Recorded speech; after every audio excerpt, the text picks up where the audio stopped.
Yo, guys, it's been a really long time.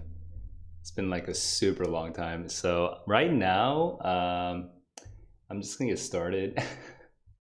It's embarrassing how long I've been gone, but I'm back. So I'll get started. I'm gonna just I'll even show you my screen as I go through this so that you guys can follow along.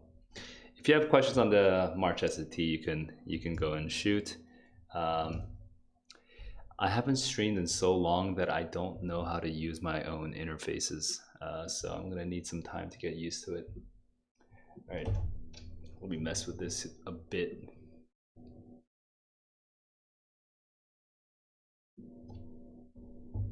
Whoa, whoa, 700. How many questions? Which questions did you get wrong? I actually kind of want to look them up. I wonder, do I have the PDF of those questions right now?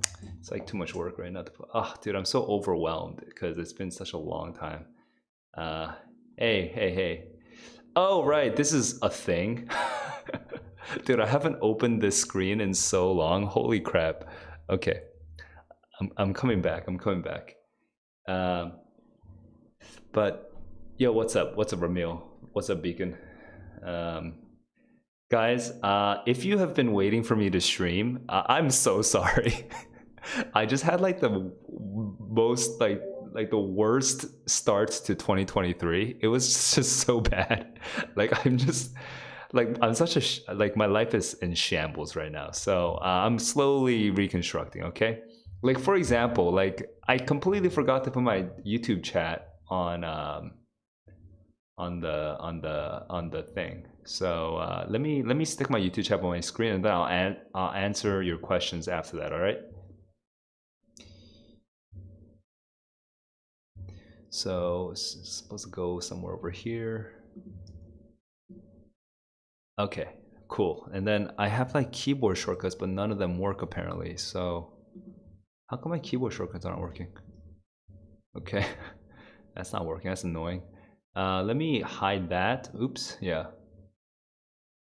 And I'm on office hours, right? So that is not correct, but anyway, Noobfinity, what's up? Good to see you. With English topics, you're getting a 500.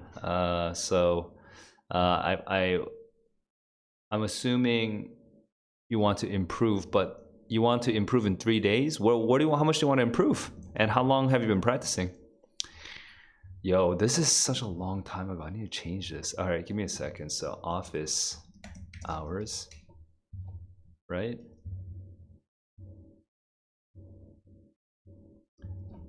March SAT in how many days now? It's Wednesday, so 3 days. Ask me anything. All right, cool. And the chat works. Okay, and we got vocabulary questions, and I am slowly, I'm like remembering what it feels like to be streaming right now. All right, and here we go. I do need to make a quick announcement on Discord. All right, so I'm gonna make a quick announcement on Discord.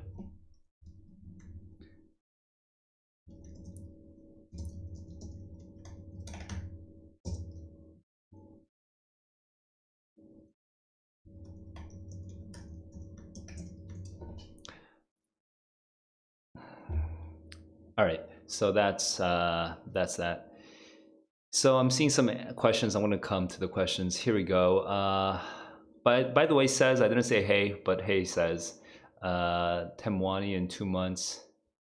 Oh, Temwani, you're going for the May SAT. Okay, that's different. All right, so that helps. I'm gonna start with Temwani because he asked earlier, or he or she asked earlier. What can you do to improve from a 500? I probably, okay, if I'm getting 500, I would actually start with the paper SAT writing tests. Okay, now this is new advice that's coming out. I don't know if anyone has said this yet on Reddit or anything, but if I'm at 500, I'm significantly below like 650. I would probably want to try to hit 650 on the paper SAT writing tests. I might do some of the science passages from and the literature passages from the paper SAT reading test, but honestly, I don't think it's worth it. All right. If you're only if your goal is to hit 650, start with the paper SAT writing tests. And if you're really weak on English grammar, and I don't know, international students, you guys can be kind of a hit or miss because some of you are amazing at grammar and some of you are pretty terrible at grammar. You know, you guys are all over the place. If you're bad at English grammar, you need to catch up on the English grammar, okay? So that's a separate process. Taking the SAT writing test by itself is not going to improve your grammar. Like it will, but it's going to be a very trial and error. You want to learn some basic concepts of doing the dangling modifiers, non-essential modifiers, subject verb agreement. You want to learn all that. So get that basic grammar in. Start taking practice SATs. Released paper SATs. Okay, for the writing test, and you're gonna get better and better until you get closer to the actual test date, where you start switching over to the digital SAT practice tests, and you start working on you actually should spend like a half of a day on the test preview and maybe like one of the practice tests, just like literally just messing with the UI and getting comfortable with that digital test. Okay, so those are my general advice for if you're starting at like a low score. When I say low, I mean like lower than 650. How can you improve? Oh man, there's a lot of. Hey guys, feel free to restate your question if I kind of completely miss it. But I do see Ramil's question, so I'm gonna answer that real quick. How do you improve your vocabulary? Look, there's many ways of improving your vocabulary. I'm gonna tell you right away. If you're trying to improve it for March, it's a little late. Okay, it's a little late. If you're trying to improve your vocabulary for May. That's still late, okay? So I strongly suspect for May, you can try to improve some vocabulary, but primarily you should be focusing on like the questions that you can still get right even though you don't know what the words really mean, okay? And focus on those. Like, how do I still get it right even though I'm not sure what they mean? Now, I don't know your score, so I don't know how bad your vocabulary is. I don't know any of that. But in terms of just that time, you only have 2 months. There's not that much time to improve your vocabulary. So focus on the one on, this word is a question mark to me. So assuming it's a question mark, how do I still get it right? Is it possible? Now, if some questions are impossible, sometimes you have to know the word, then in that case, skip that question, ignore that question. But there are some questions where even if you don't know the word, because of the clues around it, you can still get it. Focus on those. However, it's not too late to still do some vocabulary study, so you should, I would still recommend some vocabulary study. There's so many things here I could talk about, but the very, very basic thing is, do you have a vocab list? Like, make a vocab list. And don't just use some book, okay? Make your own vocab list. And every time you do a practice test, every word that you don't know, just stick it into that vocab list. You don't even have to have the definition on the back of it. As long as you just have the list of it, that's even more important, okay? But have your own vocab list. Super important. Beacon was recommending UWorld. I heard UWorld was good. I don't know. Okay, I don't know, but I heard UWorld was good. Lots of people say UWorld is good. Yeah, you go 2 days of school. You're missing 2 days of school. Practice in the meantime. I'm not sure why you have to miss 2 days of school, but that sounds like a good thing. So that's dope, man. Congratulations. Last 3 days. If you've not already done this is super crucial. Okay, you might have already taken all 4 practice tests, right? I don't know. Go into the Blue Book app and test it out on your tablet, test it out on your notebook, okay, and figure out what feels better. If you have not clicked on every little interface item in that screen, you better click on everything. Click on everything, see how it all works. All right, do not go into that test not fully understanding which features of the app you will use and which features of the apps you will not use. You should not go into the test not knowing that there are certain features in the thing, like eliminating answers or whatever, or like bookmarking questions to come back, or like navigating from page to question to question, jumping around. Please go and freaking look at the tablet. Like if you have an iPad, use the iPad. You know, if you have an Android tablet. But like poke around. Use your thumb. Use your stylus. You know, poke around. Do both and figure out what which weapon are you going to carry into it, okay, into the test. So please do that. And then besides that, I would say in the last 3 days, avoid trying to learn new stuff. Rather focus more on reinforcing what you already did do, because there's not that much more improvement you're going to see from in terms of actual knowledge. Okay, so focus more on reinforcing the things that you did learn and making sure not to make mistakes that you already know how not to make, right? Like the avoidable mistakes, like cut those avoidable mistakes down. We're discussing the digital SAT probably 70% and paper SAT 30%. But if you just tell me what you're studying, if you specifically say digital SAT or paper SAT, you're good, okay? In fact, I'm going to type that in. Choo Choo, just say DSAT or not PSAT, man. Should I? Yeah, say DSAT or paper SAT, and I will know how to respond to you.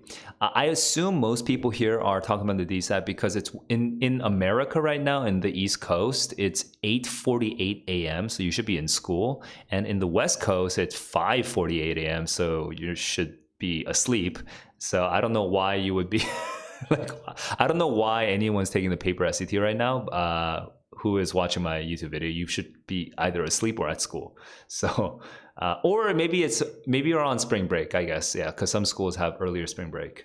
Actually, if you are on spring break and if you're in the States, please let me know. But like, why the hell are you up so early? You guys are crazy. Danish Noob Funk, what's up?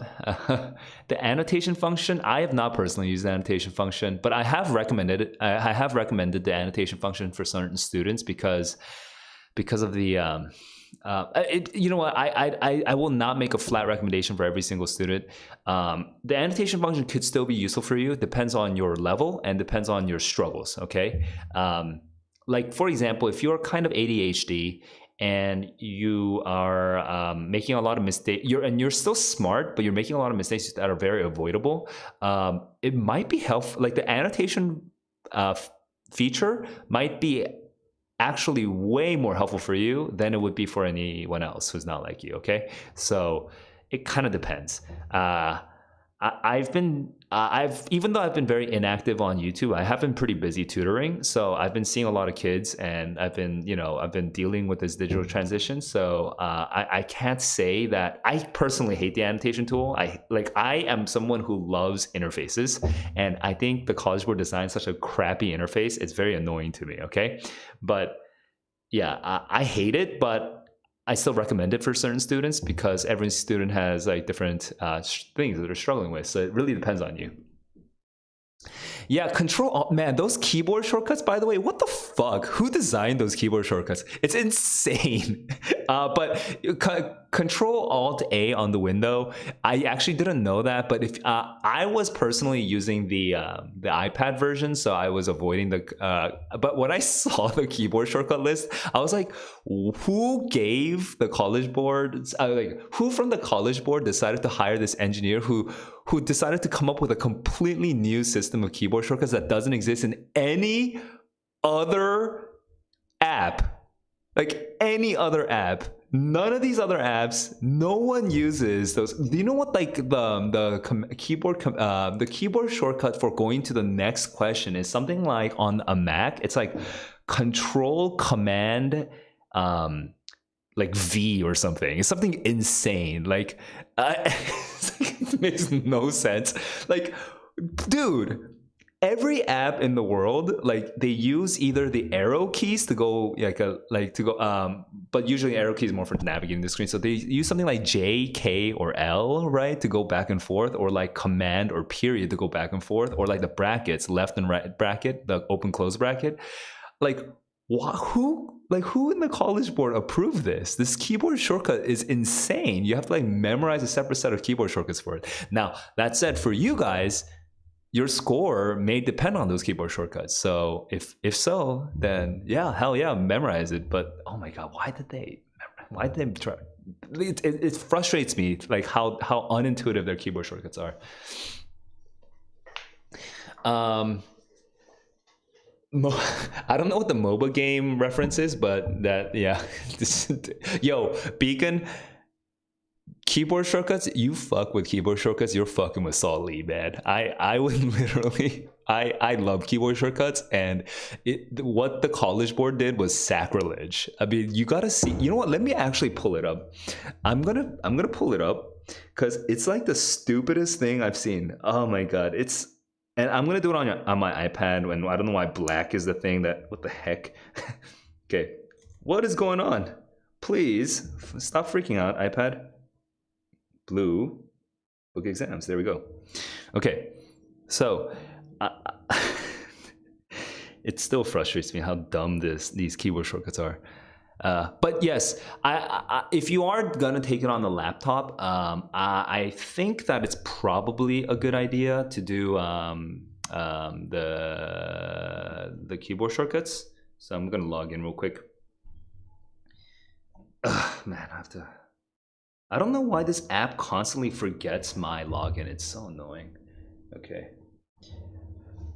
Give me a second. I just need to like log in.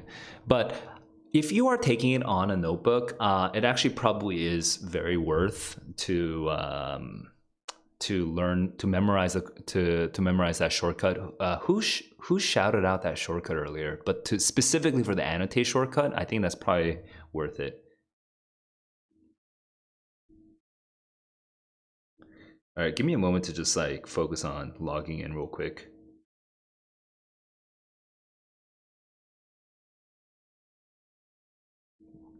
I don't know why this app keeps constantly logging me out. It's so annoying. Who designed this? This is so annoying. God. All right. So back to my screen. So I'm gonna go into test preview.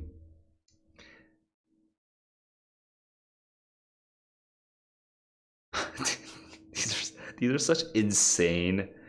Okay, zoom in and zoom out is pretty normal. Yeah, it's pretty normal. Okay. Oh yeah, zoom back to 100%, very normal. That's standard stuff here. What the hell is Control Alt B?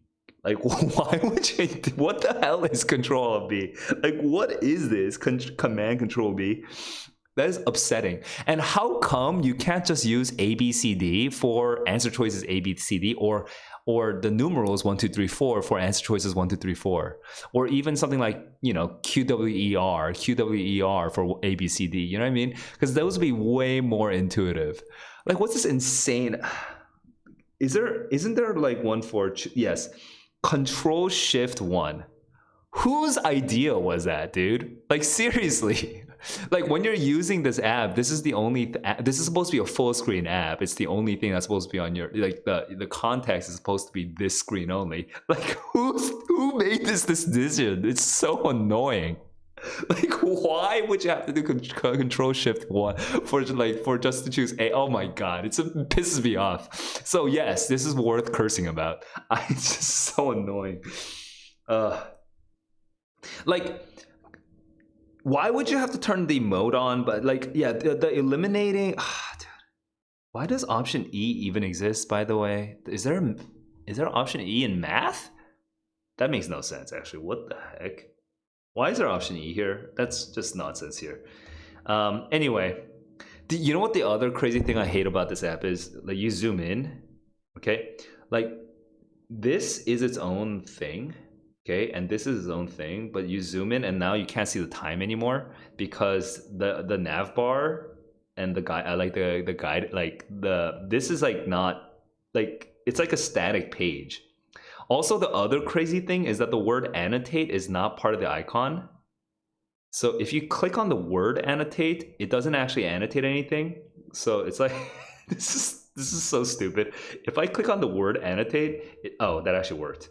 Maybe because I zoomed in, but but if you click on the word annotate, it says make a yeah. It's just like it doesn't work. It's so annoying.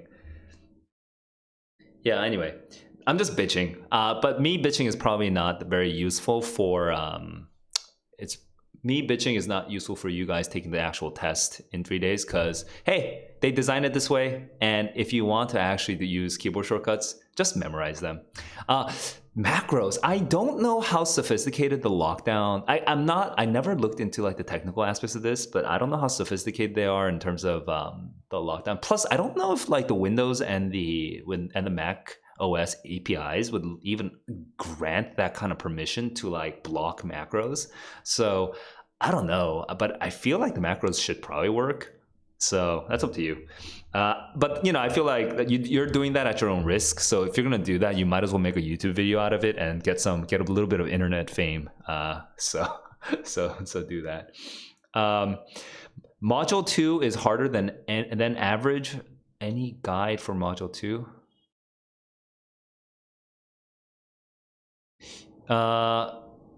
So Yusuf is also asking a pretty interesting question. I'll come back to Yusuf in a second. I read Subit's first. So module 2 is harder than average. Any guide for module 2? Well, congratulations. You're getting the hard module at least. So good job there. The other thing I could say is I'm trying to simplify this because the problem is your question is so broad, but I can make a rough prediction of what your real question is. Okay, you are struggling on the reasoning questions. Okay, that's just true.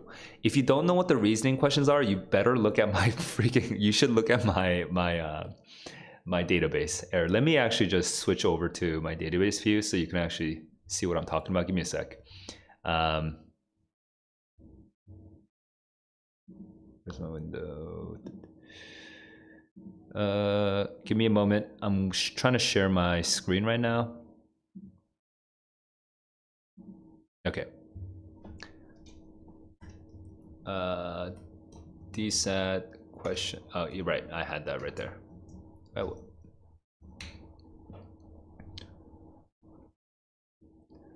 So if you go into the official practice tests, official PT's view, okay, there's multiple views. Okay, go to the official PT's view, go to load more. This is not the College Board's language. The College Board has this like more confusing sounding thing: craft and structure, information ideas, standard information conventions, wording content. Okay, the domain thing you can skip. Honestly, that's the College Board's official wording. I put it there so that people don't like accuse me of being an idiot or whatever. But I think my sectioning is much more intuitive. There's just sections. There's the vocab section, the analysis section, the reasoning section, the grammar section, the expression section. The vocab section, the analysis section, the reasoning section, and the grammar section. Yeah, shockingly, there's only one analysis question in this module. But anyway, for the hard modules, that's module C, okay?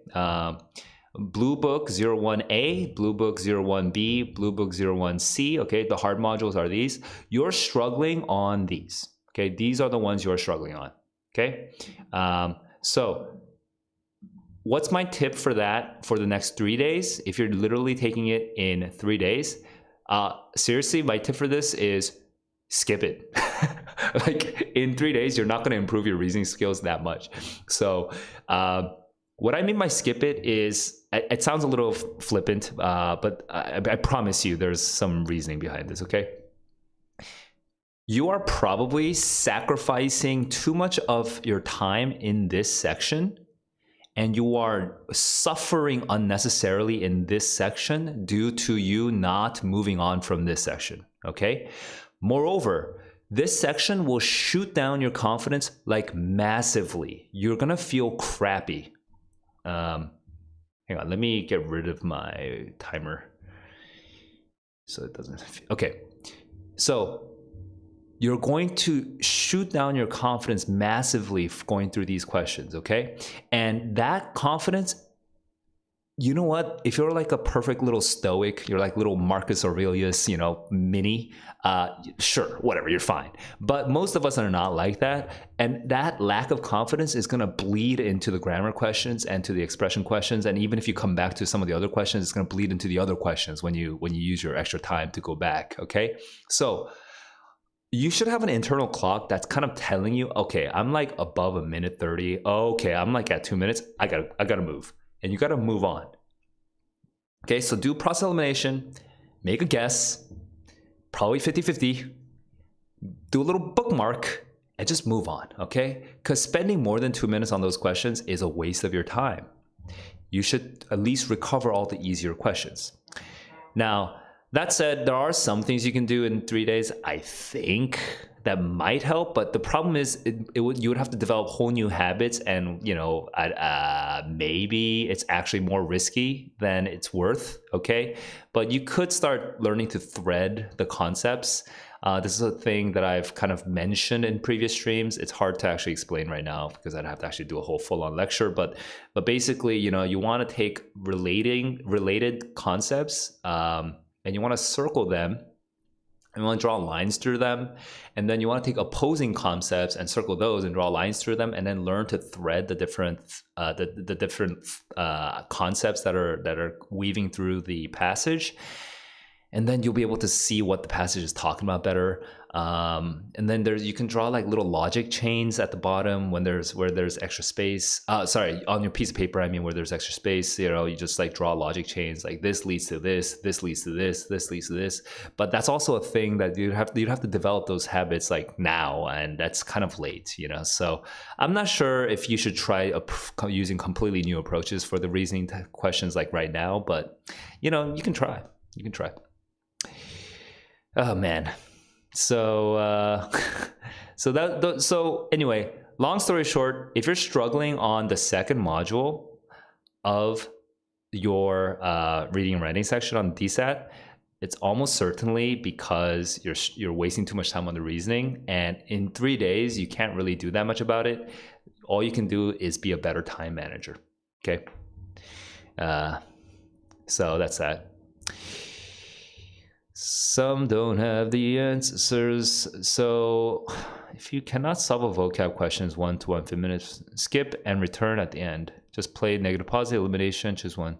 Yes, Says is saying something that I think is right, but that's vocab for 1 to 1.5 minutes, and I think that's a pretty good time frame. I think if vocab is taking more than 1:30 for you, I think you're wasting time after that point. Because what are you going to go? You're going to go from like 30% confidence to like 40% confidence on a really hard question? Just no, move on. It's just move on. And same principle applies to the reasoning questions. Okay, reasoning questions, you're spending more than 2 minutes. The only reason you should be allowed to spend more than 2 minutes is because every 10 seconds, your confidence keeps going up. Oh, I get it. Oh, yeah, this is what I'm looking for. I'm so close. I understand. And okay, then you can go over 2 minutes. But if you're like at 2 minutes and you're like, I'm fucking confused, then fucking move on. It's not worth your time. It's not worth the time. Okay, just move on. Do I think 470 to 530 in 1.5 months is possible? Hell yeah, it's possible. Like, guys, a lot of things are possible. The problem is, are you even playing your cards right? So possibility questions are. It's very, like, as somebody who doesn't know you, it's just like very easy for me to just say, yeah, bro, it's possible. But I don't, I say the same thing like every test, but I'm going to say it one more time. Like, you want validation from me, but you need validation from yourself. Okay. Look, it's going to be very, very hard for you to go from like 570 to 650 if you've already taken 100 practice tests and you've already learned everything you're supposed to learn and you are not trying anything new, okay? That you're just going to keep doing the same thing over and over and over. So then you take 20 more practice tests. probably you're not going to go up, okay? Because you've already done 100 practice tests. You've already eaten all the low-hanging fruit. You know, doing 20 more practices is not going to make that much of a difference. You need to do something else. You need to do something different, okay? You need to change the way you're approaching it. Conversely, you know, if literally you took the SAT once, now you're at 570, and you have like 20 QASs in front of you to like work with right away, you know, then yeah, you can go to 650. Like you might even get to 650 in like 2 weeks. Like, you know, everyone has a different story. So I gotta say, it's you know, the possibility questions, they're just a little like, it's always possible, but like, who are you though, right? Like, where's your weakness? Like, you need to really interrogate yourself.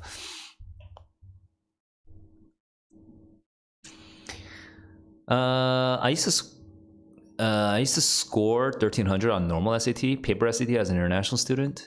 Do you think my score would vary on the PSAT? On the PSAT? No, on PSAT you should have something similar. Yeah, I think if you've got 1300 on paper SAT, PSAT should be fine. DSAT, oh no, DSAT, it could go up or down.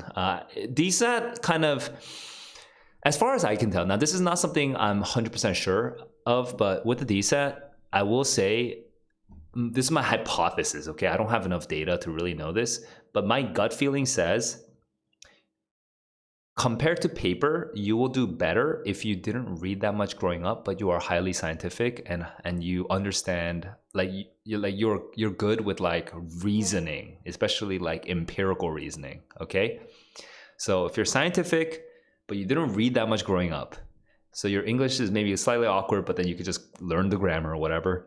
Okay, you're gonna do better compared to the paper SAT. Because paper SAT, you have that history passage, you have the literature passage, you have to read these whole things. You know, it's way more overwhelming. Conversely, if you grew up your whole life like a kind of classic, lazy but smart American, you read a lot growing up, but you know, you don't really like. You don't really study that hard. I feel like the paper SAT would have been better for you, and the digital SAT is going to be like a little unintuitive because it's like kind of needling you on specific things. But I don't know, like, we'll see, you know. I do think there are certain people who will benefit immediately from this format, and their score would be kind of like, they're better at like the sort of slow logical thinking, right? They're weaker on the reading. I think you guys will generally the curve will sort of shift in your favor. Yeah, but the curve is especially brutal when you're trying to get above 750, because it's just like, it's almost like luck of the draw, because if you just get what they consider an easy question wrong, you're screwed, man. You get 770. You know, you can't even get like a 790. The curve is super brutal above 730 and above. The curve is like insane for reading and writing. Managing time. So I'm just trying to spread my answers around to different people. By the way, if I didn't answer your question earlier, it's fine to spam not spam. Don't spam. I mean, I love spam personally. You know, I'm Korean. Any Hawaiians out there?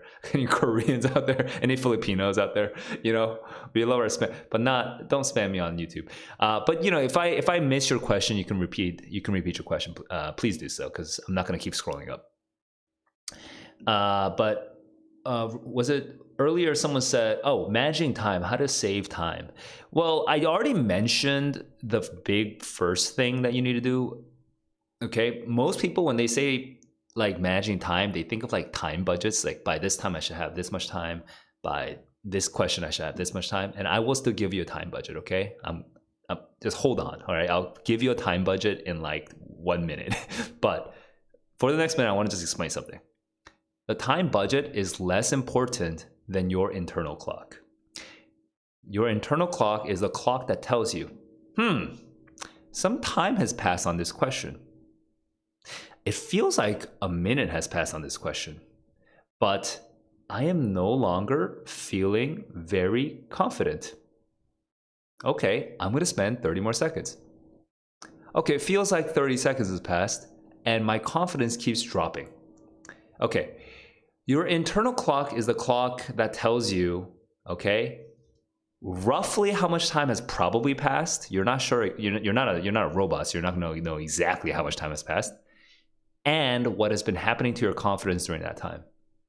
If you have that internal clock, and you sort of tune it, where you realize that if you just set it at this much, this feeling of like 1 minute and 30 seconds on a vocab question, that feeling of that much time passing, but my confidence not going up.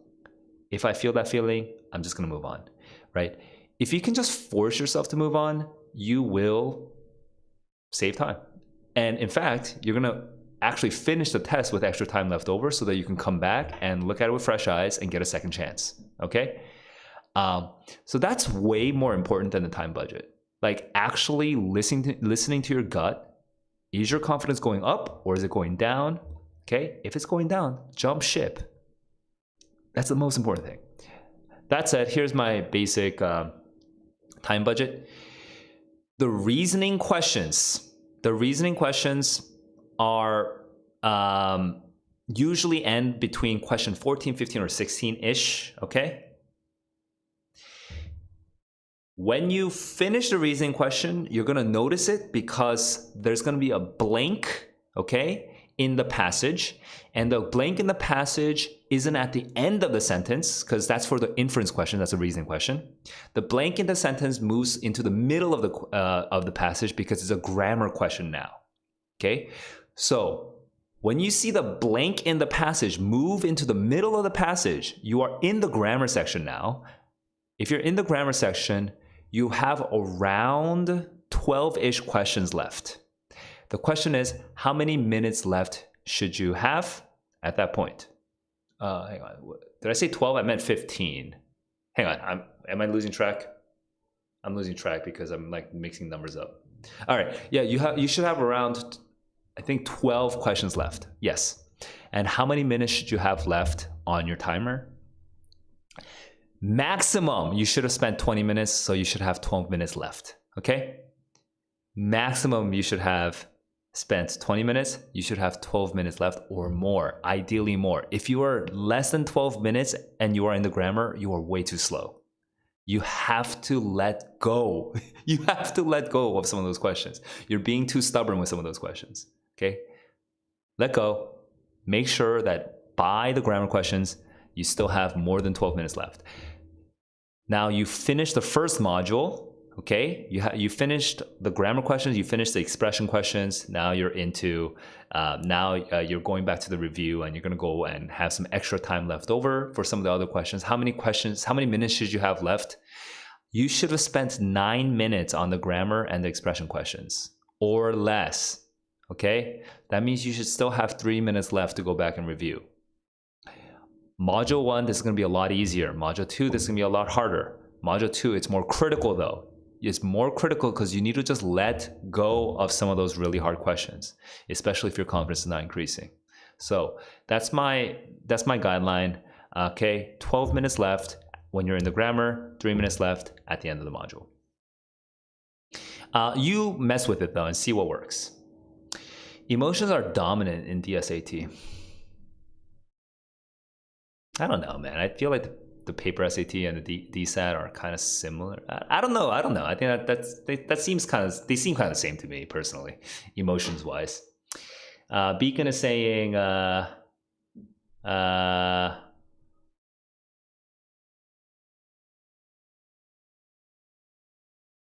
focus and energy, super tired, droopy.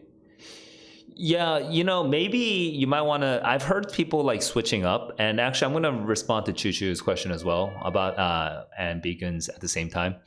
Look, I think I don't personally do this, so I can't recommend it strongly. Okay, but I have heard people kind of saving the reasoning question for last. Okay, I think there's pros and cons to that, so I'm not going to make a strong recommendation. But if you haven't tried it, maybe try it, okay? Maybe you could start with the grammar questions, start with grammar questions, go to the expression questions, then go to the vocab, and then the analysis, and then the reasoning. So you could just start in the middle, basically, and then finish off the middle, finish off the grammar and expression in 9 minutes, and then try to finish the rest of the test in the remaining 23 minutes or whatever, right? Maybe try that. Mix it up and see what feels good for you, or what feels least worst at least for you, and then commit to it, because you only have 3 days left. I don't think you could change too much in 3 days. Okay, so just choose the one approach. Never change your strategy in the middle of the real test. Okay, you might think in the moment that it's a good idea. It's like, oh, something's not working, I should change it.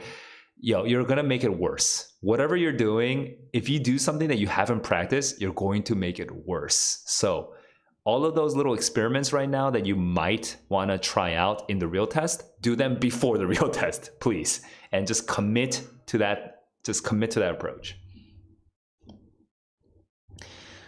How to easily deal with most logically complete questions. I mean, this is not gonna be a tip that solves all the hard ones, but it will solve like the medium up to the medium difficulty questions for medium difficulty questions.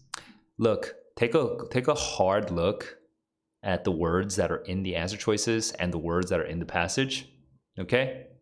And cross out anything that doesn't come out in the passage.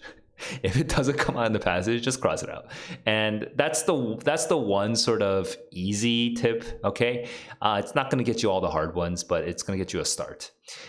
Because the temptation with a logical inference questions is to like just make up some sort of conclusion. But the conclusion should be immediately and directly involved with what the passage is talking about. Sometimes the correct answer states the thing that's in the passage in a sort of like indirect way, and so you have to infer it. That makes it a little harder, okay? And that's why this tip doesn't work for every single question. But a lot of kids, I've seen a lot of kids choose things that literally just are completely different ideas from what the passage is talking about, okay? So just make sure to be very, very strict. Is this in the passage or not, okay? And if it's not in the passage, don't choose it.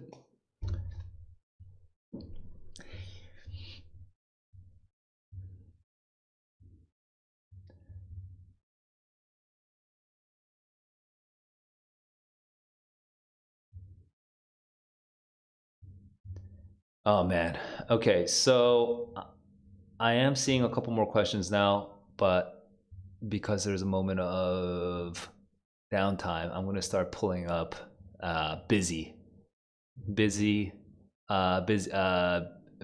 activities. What's the word for that? I can't. Time eaters. I don't know the word anymore. But anyway, I'm just gonna have this over here. Okay. What was my score in the paper SAT? Well, I'm pretty old, guys. I don't know if you guys know. I'm much older than you. I took the paper SAT. I mean, like I took the paper SAT like March and May and whatever. So like you can just see my YouTube video. I actually forgot my score, but it was not a perfect score, which is very annoying. It's like super annoying that I didn't get a perfect score. But anyway, when I was your age, when I was in high school, I took the 2400 SAT, and I got 800 on reading, I had 800 on math, and 700 on writing. So take that for what it's worth. 700 on writing because I never studied grammar. I was like a typical American student. Like I didn't know what a dangling modifier was. So even in college, I was constantly making dangling modifier mistakes. And then finally a professor just called me out on it. It's like, dude, you gotta fucking learn this. So I was like, oh, I didn't know. So yeah. So my grammar was actually legit bad. Well, not bad, but it was, there were holes. There were many huge holes in my grammar. So I got a 700 in the writing test. So I guess if I was unlucky, and I had to take the 1600 test like you guys did, and I made those grammar mistakes, then I probably would have not had a 1600 on the combined test. I probably would have, because I would have made some grammar mistakes. I probably would have gotten something like a 15, I don't know, 50 or something, because I made those grammar mistakes. Yeah. Buttress and paucity. Where's that coming from? show me your buttress and paucity. Okay, that's kind of raunchy. All right. Shake. Actually, that's such a bad joke. I'm gonna not make that joke. I'm gonna move on. Would bookmarking and saving reasoning questions for the end be smart? I think honestly, Umar, you should just try it. Just try it. Okay, just try it and see if it works. Because if like I bet if you took practice test one like 1 month ago, you've already forgotten a lot of it. So just go back and try it again on practice test one, even though you'll like kind of remember some of those questions. Okay, just try. Just the whole point of it is to figure out how it feels. So don't focus so much on the difficulty of the question. Focus more on like your psychological state and just try it. Just try saving the reasoning questions for last or whatever. By the way, you don't actually need to bookmark it though. You can just skip it. And when you go into that, like in the app, what it does is, I'll show you. If you skip a question, okay, like let's say question 2 is like the analysis question, and then you go to the reasoning section and you're like, okay, I'm gonna skip. Then you go to 6, and 6 is grammar question, and you go, and then 8, 7 is a whatever, right? And this is like the expression. So then right here, oh, I should speak into the mic, sorry. But like here, now 3, 4, and 5, the reason questions are blank, so you can just go right back to it. So you don't need to like bookmark it specifically, okay? Like you can just jump around, and you if you didn't know that this thing existed, because I think it took me a while to figure this out. Okay, this thing is also pretty useful if you're the kind of student that's going to jump around. You can jump around like this. Now for me, I don't actually use this. I just go linear, and I just manage my time. I also like finishing off the reading to go into the writing, like because it's chiller, you know, and I kind of decompress. And then once I go into the writing, then I finish with like 3, 4, 5 minutes left. And I'm like, okay, so let's go back to some of the harder questions and think about it again, right? So it gives me that little break. It's like a natural break that allows me to kind of forget the reading passages so that I can come back and look at it with fresh eyes. Whereas if you start with the grammar and then go into the reading, if you could start with the writing and then go into the and then go into the reading, the problem is after you're done with time, and if you have some extra time, like your brain will not have that little break to like forget it. So I don't know, like, but you got to do what works for you, because this is me, right? And I'm the guy who's pissed if I get 790. So you know, it's like it's a different experience. So you got to focus on you. What makes you feel more confident, okay? Because what makes Saul feel more confident is not necessarily going to 100% map onto what makes you feel more confident. So make sure to just try it and figure out what works for you, okay?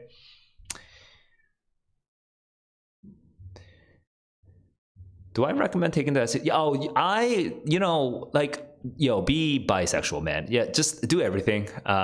Just look, options are never bad. If you can afford the $60 or whatever it is to just do a different test, or if you are, paradoxically, luckily poor enough that you can actually get waivers for all these things, just do them all, okay? Because you'll notice what's better for you, right? Like, who cares what some theorist tells you about the SAT or the ACT? I mean, if you get a better score on the ACT, then just do the ACT. If you get a better score on the SAT, then do the SAT. You know, it's whatever works for you. Whatever works for you. So if you've never tried it, just try a practice test. You can do that for free. And then you try the practice test, you think it's still kind of worth it, then try taking the real test, you know? If you have 1570 on the SAT, you haven't done any DSAT prep.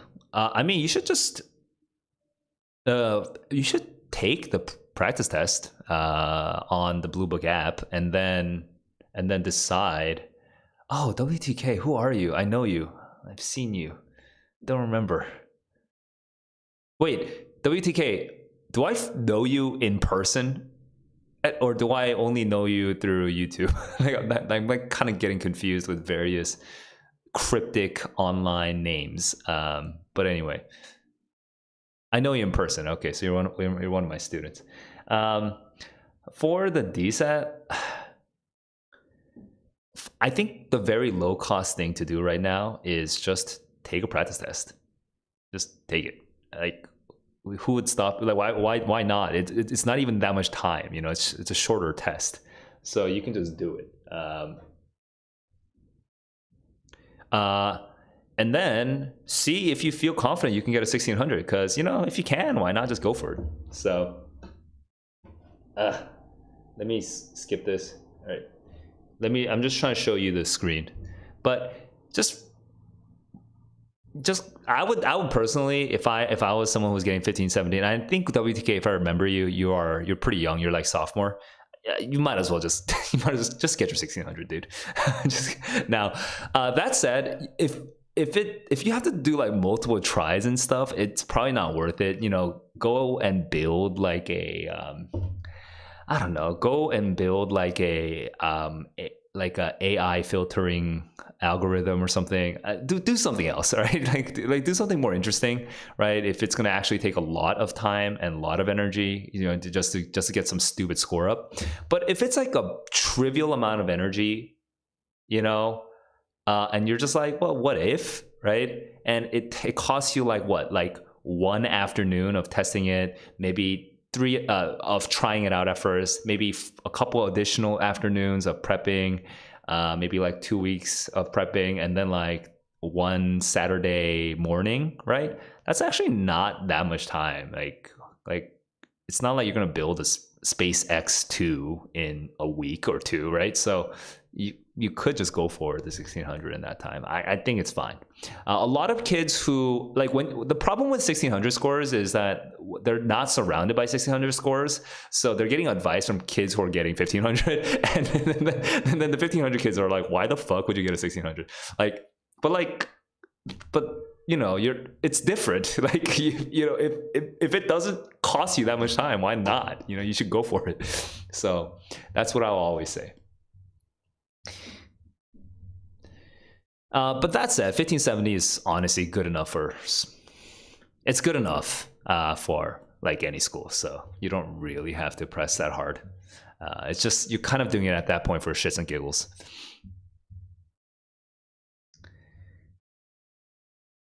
How can I improve my vocabulary? It's the main reason for my mistakes. Julia, in 3 days?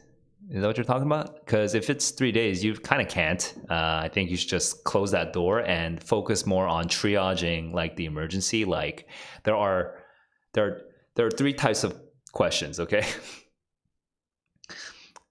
questions where you know the vocabulary and you got them right, and you can get it right.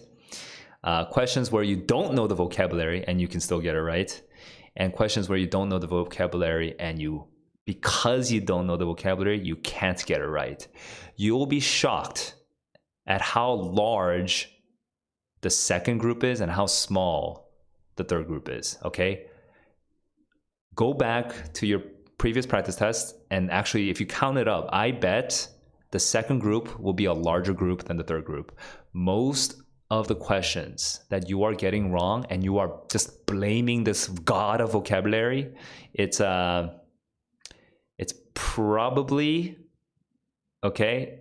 You're probably overrating the vocabulary there, because many of those questions you might not know that one word, and yes, it drops your confidence, but logically, by linking these words together, you should still be able to get medium to medium high confidence on this one answer, and it would be correct, right?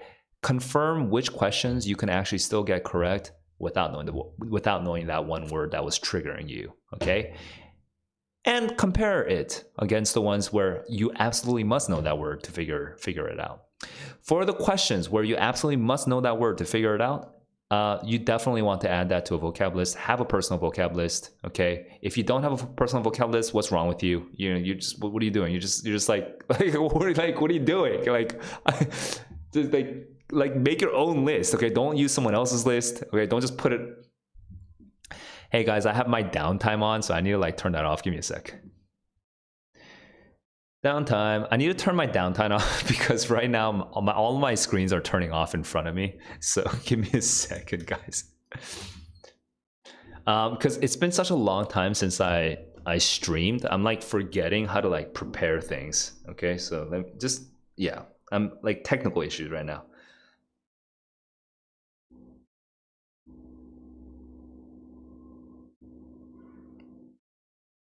Okay, I think my downtime everything should slowly revert.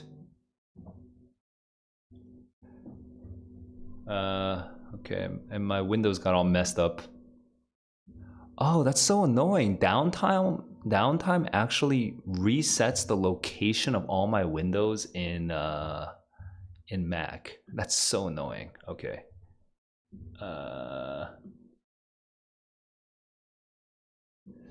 Okay, I mean that still works though.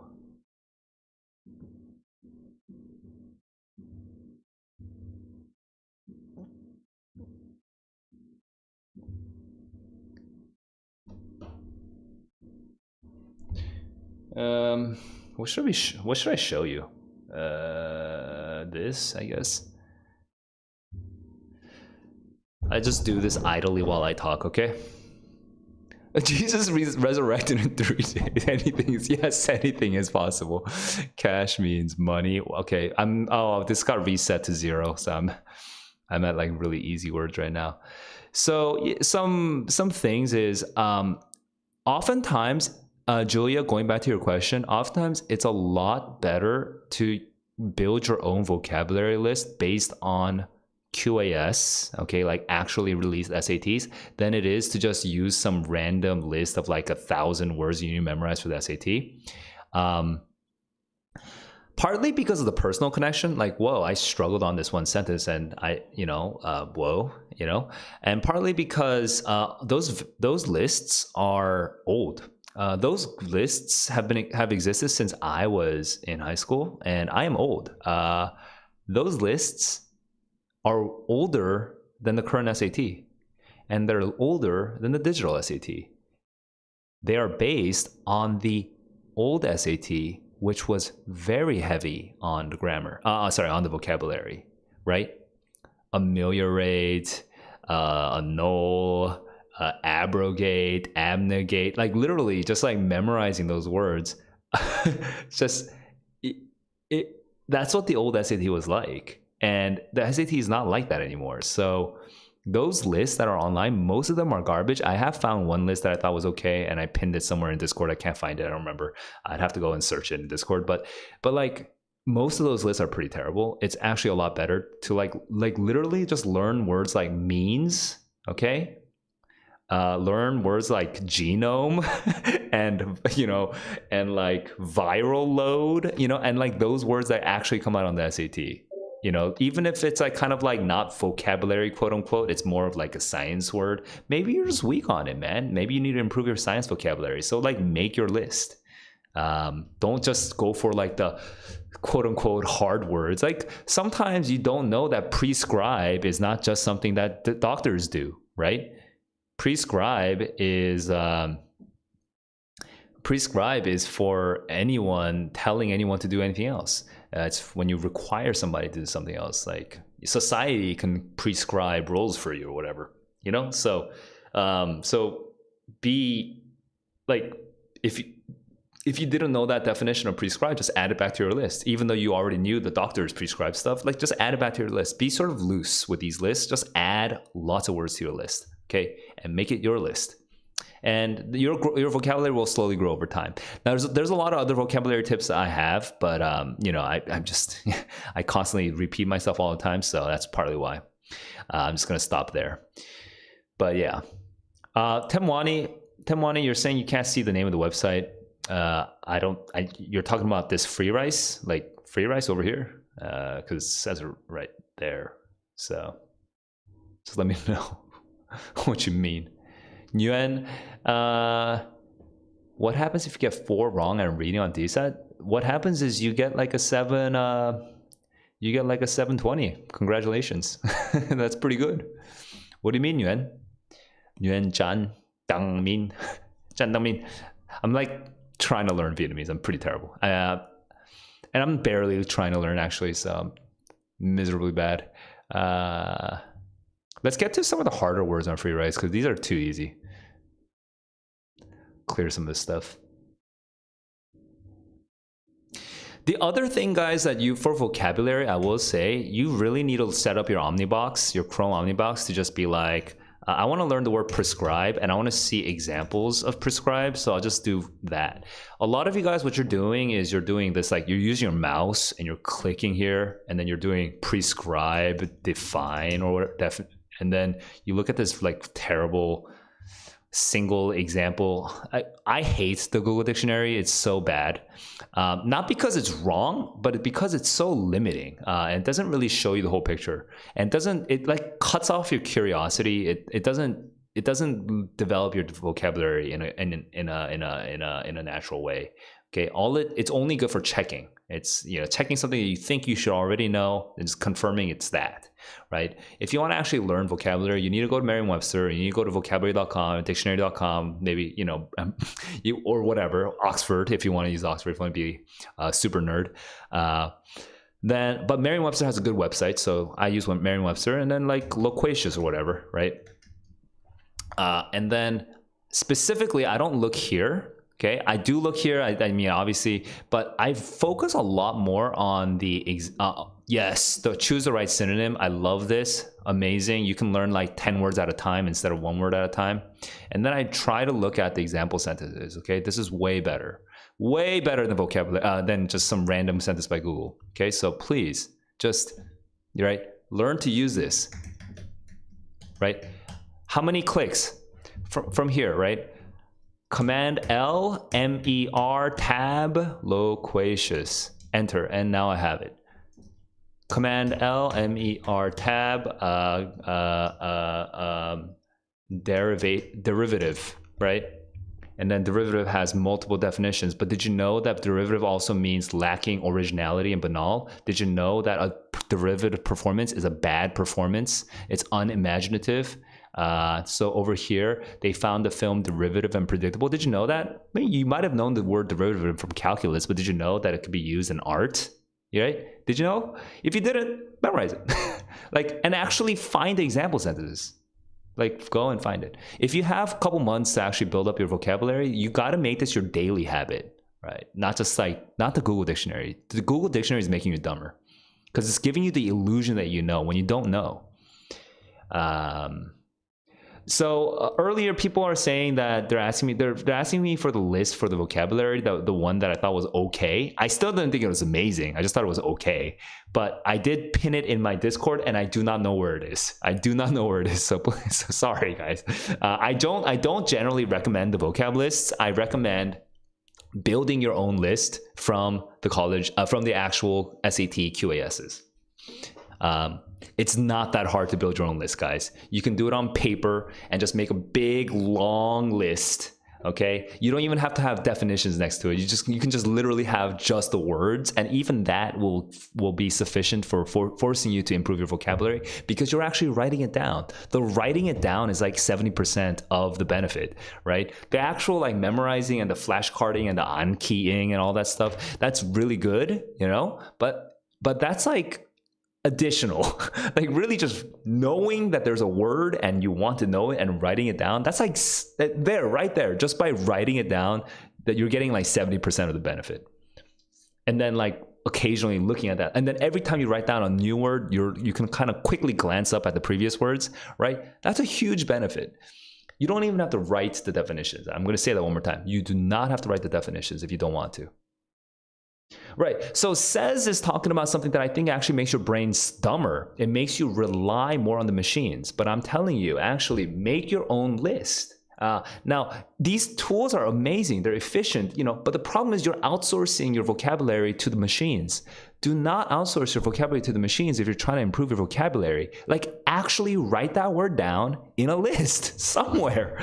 Make a list. It has to be your own list. Because the more you outsource, the more you're not going to remember. You're not going to remember those words at all. It's not going to help. I'm not going to get buff by having my friend lift my weights. It's not going to work. So please make your own list.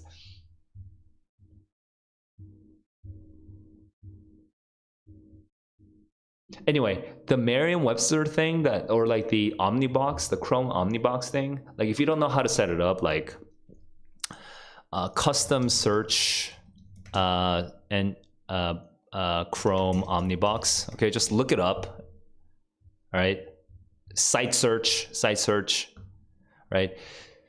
So look it up and set it up for Merriam-Webster. Okay, you need it. Actually, I'm kind of bored with free writes because it's gonna require me to do like 100 of these words and it takes too long. So vocabulary.com is at least a lot faster. Soup that's meant to be slurped. Don't know. Fast?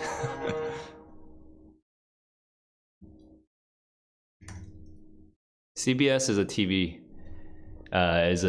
broadcasting channel in America. So if you wouldn't know that if you're not from America.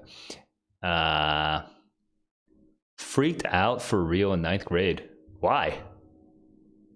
Yeah, the link is in my Discord server. So if you just join the Discord server, it's in the updates channel. So you'll be able to find it there. Vuva. Consider important. Value. Emory. Prestigious University in Atlanta, Emory. On edge, tense. It's annoying. I haven't done this in a while. Soup that's meant to be slurped. The heck is that? Wait, you were paying a friend to lift weights from that? Yeah, dude. I mean, somebody benefited.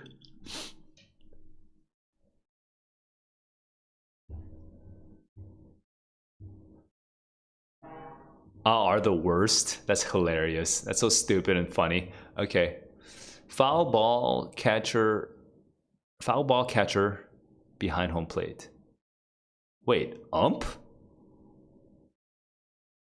The umpire. Then why is it not sausage jokes are the worst? The foul.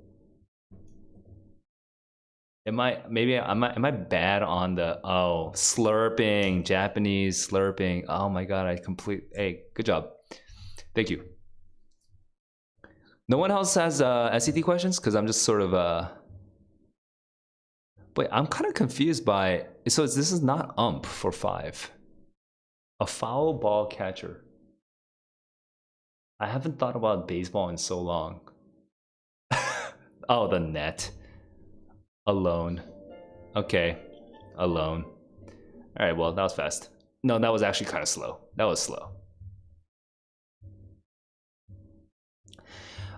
Yes, I think the practice DSATs are predictive of the real DSATs because they actually use those questions in the pilots. You know, last year in October and this year in January, they used those practice questions in the. I don't know if they used it in January actually, but they used it in the pilots last fall. So, for now, yes, but like soon enough, Zoom is good. Soon enough, you might start seeing like a couple more hard questions and hard. My predictions for the DSAT have changed a little bit, so I'm actually not as confident about what will happen. But I don't think it's sustainable for the DSAT to be so brutal on the on like the 750 plus kids, okay? Because the DSAT is so brutal if you get like 1 or 2 wrong, and if you're just sort of unlucky with the question you happen to get wrong. So I would just say, you guys, I don't know. I don't think it's gonna keep staying in the same difficulty range as the current practice tests. Note, you can't use note because you have to use the M. Like money, wait, monies. There's no S. Yeah. Zone? Did someone's, wait. Tome. Yeah, you can't use zone because you need the M, like M zone, but that's not a word, right? Teen doesn't work either because you need the M.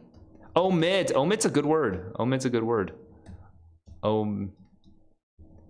Is there a remit? Is there R? No R. You're gonna take the SAT March digital SAT. Words in context.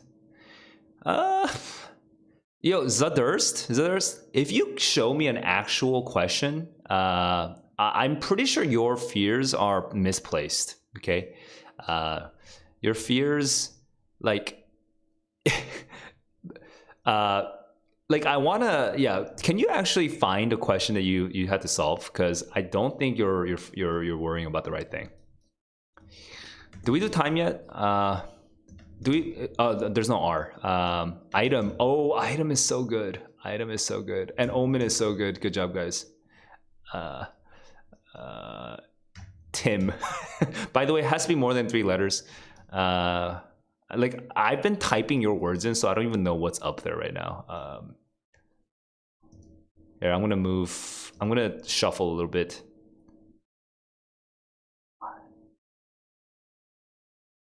Mime. Mime. Mimetic. Oh, no C. Meme.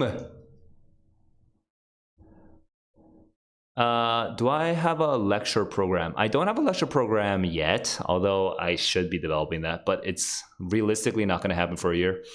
So let's put that out of the way. I tutor. I'm not what you would call cheap. So just FYI, I am 100 US dollars per hour. So, but that said, I do a lot of free stuff. So I do want to. I'm not here to just sell my programs. So I will say I do my tutoring. It's $100 per hour. But there's a lot of like levels in between tutoring and free. Like I think there's a lot of things you could do there. So yeah, I can help you kind of plan your studying, even if it doesn't involve actually hiring me. Moment is amazing, by the way. I wish I thought of that. I wish I thought of that. By the way, someone's asking emotional damage. That was close. Hey, emotion! Oh my god, that actually got me emotion. Thank you, Yusuf, because that was a joke, but that actually helped me. Yeah. Moon? No, I. Oh, seriously? I didn't do moon. Sorry. That's a. Yeah.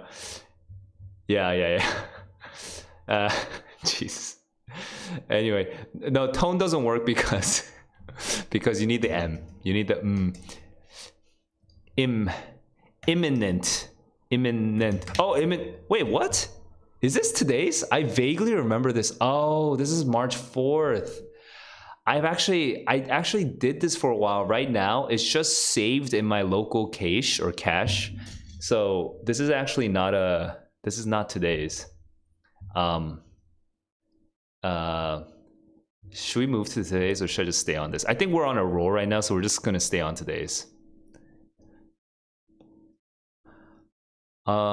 Wait, so you guys can still ask me other SAT questions. I'm just kind of fucking around. I would actually play PlayStation games, but PlayStation games require I hyper focus because I think I also have ADHD. So I do. Of course, if there's imminent, then there's eminent. So yeah, I want to play PlayStation games while doing this, but I'm just terrible at talking because I focus so hard when I play a game. I wanted to like ment, but there's no ment. Is there a mean? Actually, I forgot how to pronounce this word because I've not spoken English in so long. Mean. This is mean. It's mean. By the way, guys, if you are, like one of those 800-ish kids, honestly, or like, 700 plus, you should learn to use the standard what's this? I forgot the name of it. The standard phonetic pronunciation, like whatever this thing is called. Okay, I forgot what it's called. But you should learn to just read this because it's so much faster than having to wait for those stupid like audio files to like download. Okay, mean. All right.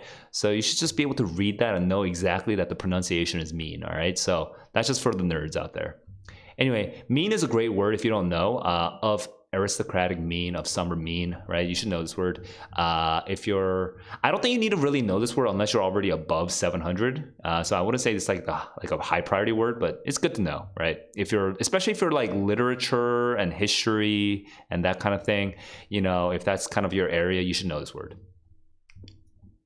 Anyway, I added mean.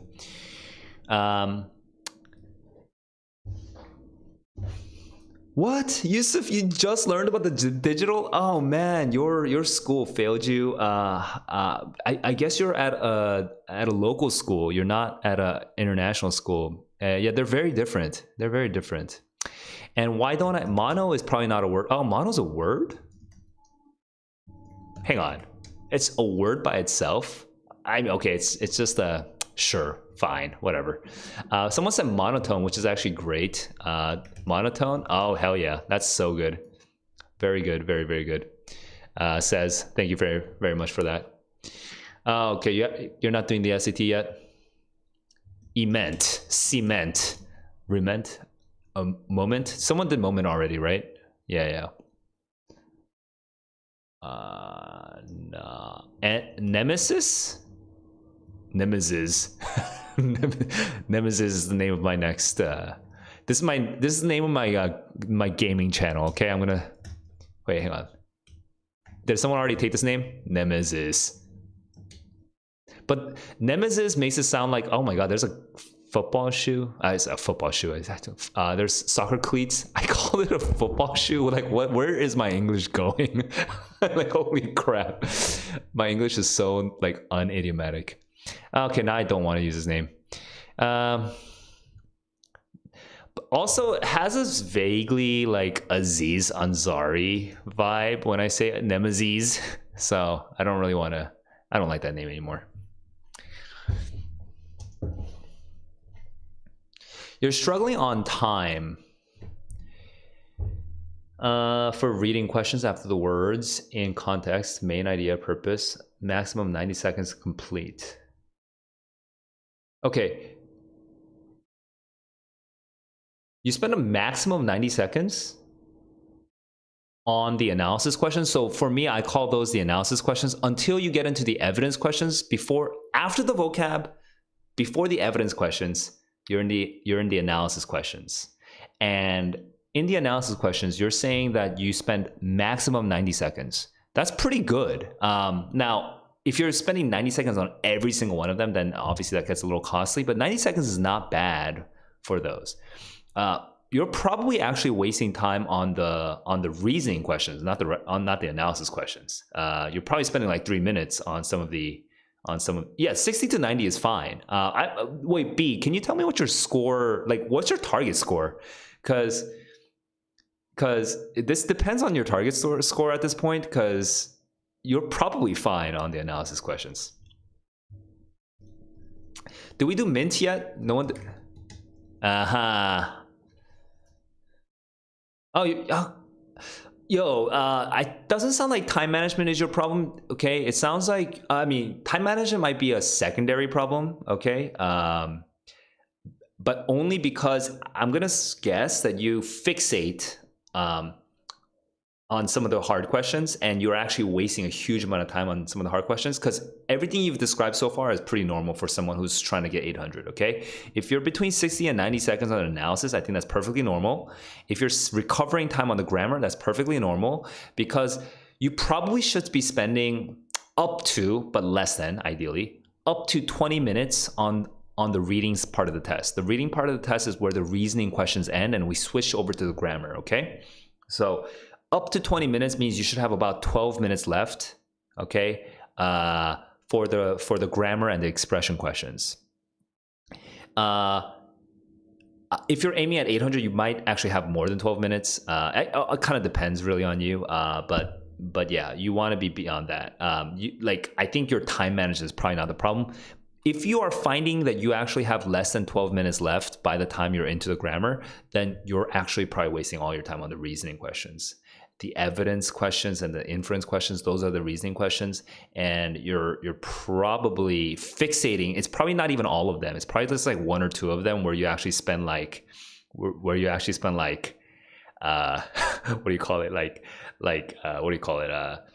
3 minutes or even 3.5 minutes on a single question, and that's fucking your rhythm for the rest of the test. So probably what you need to do is you need to just like be like, I'm spending more time on this, but my confidence is not increasing. I'm going to move on. I'm going to come back. I'm gonna refresh. I'm gonna refresh, right? I'm gonna hit F5. I'm gonna refresh. I'm gonna hit Command R. I'm gonna hit refresh. I'm gonna finish off the grammar questions, and I'm gonna come back to this clean, all right? Because you probably went down the wrong rabbit hole on some of those questions, and that's what's actually harming you. You can contact me on Discord, and since you're asking me permission, I don't generally take private DMs unless I already know the person, and unless the person's already been active in my Discord server. But since you're asking me and you're being polite, sure, you can ask me. But generally speaking, if you're just asking questions that are not specific to you, and it's like a general question about the SAT or like a question about an SAT problem, then you should ask that in the Discord server publicly. Yeah, the second module should be harder than the first module, so I think that's normal. 10 to 12 minutes after the first module, that's actually a huge amount of time. That's actually super huge. I think that's kind of crazy. Says, can I ask what your target score is? Yeah, and Ramil, I kind of missed some of your comments earlier, but yeah, if you're at a local school, that's just the whole other bag that you have to deal with, and I respect anyone who puts in the hustle for trying to go to like an American university while having to, handle the local curriculum. Do we have ominous, man? Says is aiming at 740 plus. You're left with 10-12 minutes after the first module. Yeah, that's a lot. That's really fast though, and I feel like you're making mistakes from that speed. But I don't know if we can change your strategy in 3 days, so I don't know what to say. All I'll say is, in the second module, 3-4 minutes leftover time, solid. Because what that means is you're not afraid to move on. Okay, you're not afraid to move on and leave yourself time to come back. I think that's really good for you. Although conversely, you might actually want to try slowing yourself down a little bit. Like, what? So the classic strategy for slowing yourself down is to not look right away at the right side of the page. Okay, when I say left side of the page and right side of the page, left side, right side, I'm talking about the passage versus the question and the answer choices. Okay, so the way to slow yourself down and to give yourself some time to think is to actually use like your hand or something to kind of cover the right side of the page and to force yourself, peek at the question stem and force yourself, what am I looking for? And if you can do that, oftentimes you'll actually because you slow down your thinking and you sharpen what you're looking for, you can actually save time on process elimination, but you're actually already really fast. You're so fast that I don't know what to say, actually. I have to think about that. Why would you be that fast? I'm just thinking about it because the kids that I teach that are really fast tend to have lower scores because it's because the test is just overwhelming, so they're just focusing on the ones that they can get correct. I'm not sure, actually. Okay, Alex is saying, do most international students who apply in the US come from international schools? I don't know.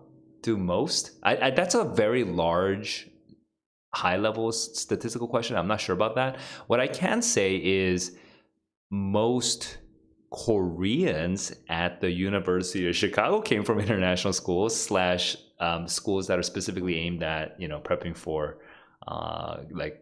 like non-Korean university, because Korea has a very insane education system where everyone's in the rat race.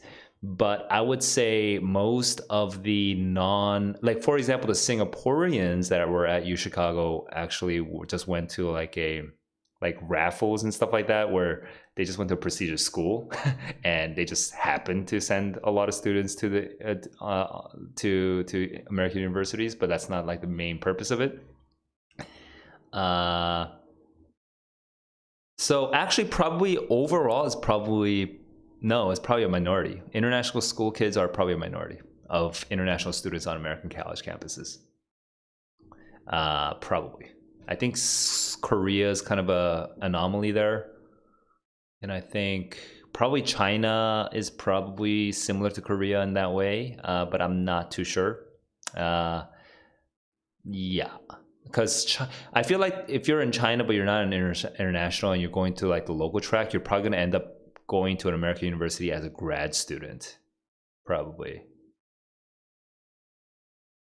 I think.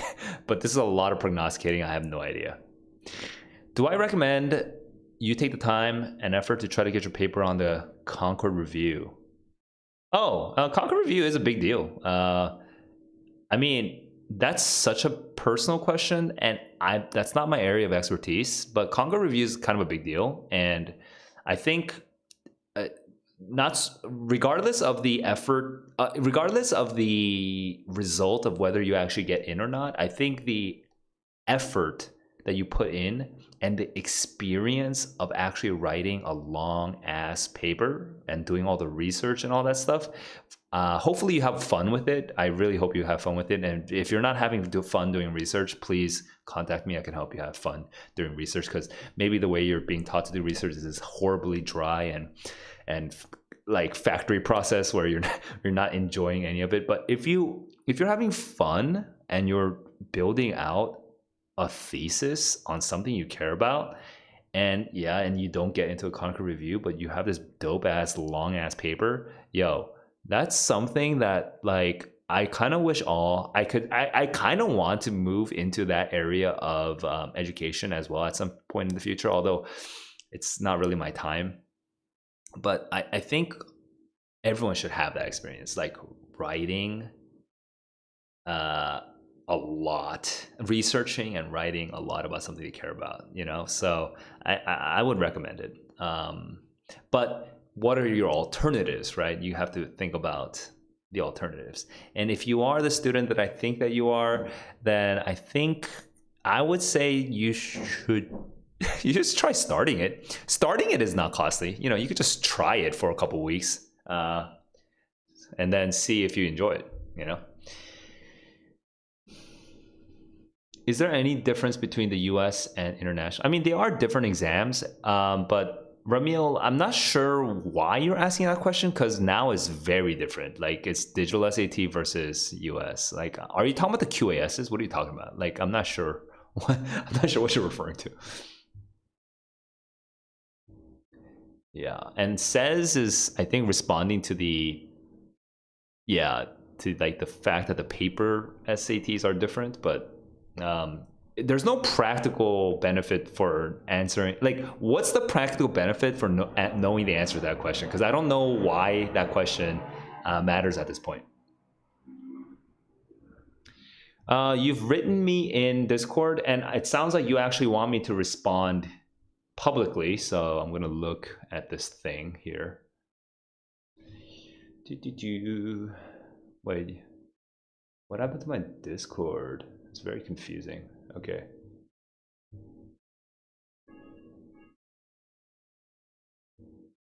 Oh, there it is.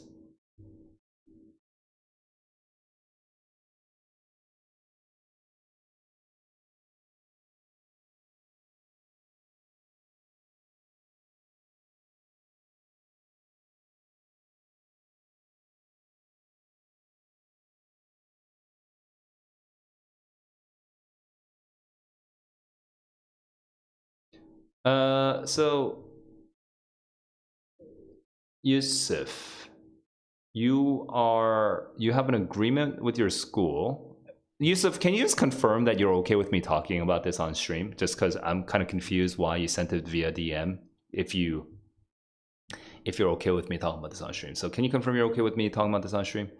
Okay, I'm gonna move on. You're practicing the paper SATs, but you're not going to take the paper SATs. So I don't think it. Oh, so if okay, you just want to know the difference? No, there's no difference. If you're practicing with the paper SATs to prepare for the digital SAT, there's no difference. Okay. If you're angling on some other thing, then maybe we could talk about it. But yeah, but no, they're from the same pool, and basically you should just assume that the SAT, the College Board has a big database of passages, and randomly they were selecting and they were giving some to US and international. It's from the same pool though, so don't, yeah, there's no difference. There's no measurable difference between the two over time. Okay, it's just random selection. Okay, I think none of us can think of. I kind of want to. I keep wanting to say gnome, but there's no word for this. Neem.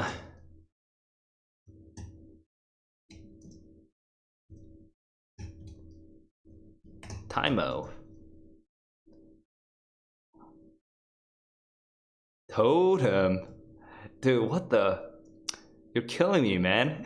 I think WTK, I think you came up with like a fourth of these. Okay, maybe fifth. Not. Wait, mott? That's not a word, right?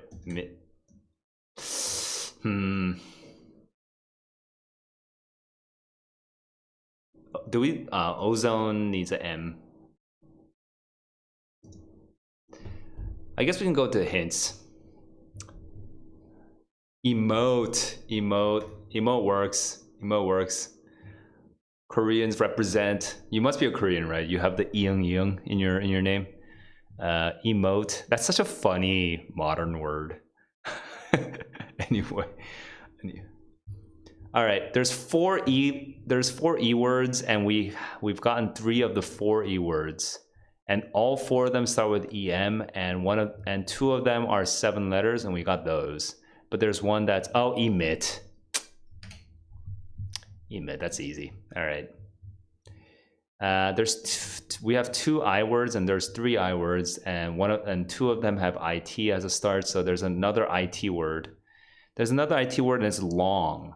It's long because we already have the item. Oh, itemize. I actually remember this because I did this a couple days ago. Yeah. You know what? Forget this because I actually, at this point, once I'm focusing on it, I'm actually kind of remembering it from a couple days ago. So let's go to March 8th. Oh, dude, it's my brother's birthday and it's 10 a.m. right now. So I should probably say happy birthday, babe. Ab. Banter? Is banter a word? Nope. Beat, yes. Bet. Huh.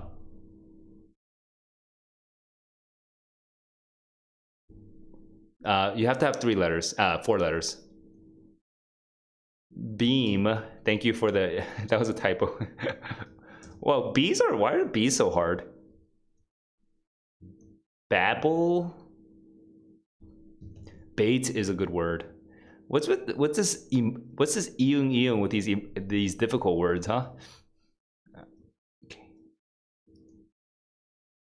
Bent is good.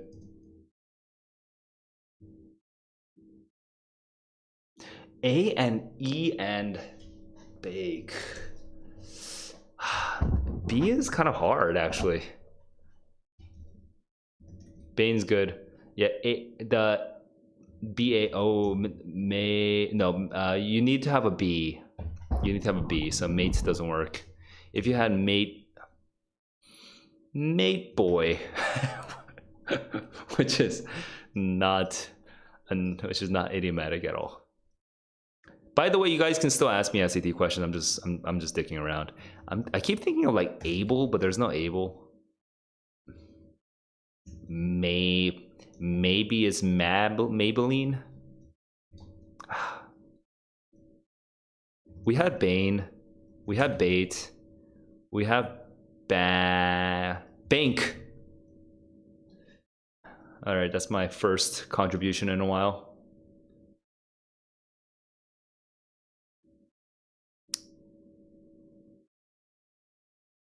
Bathe? No H.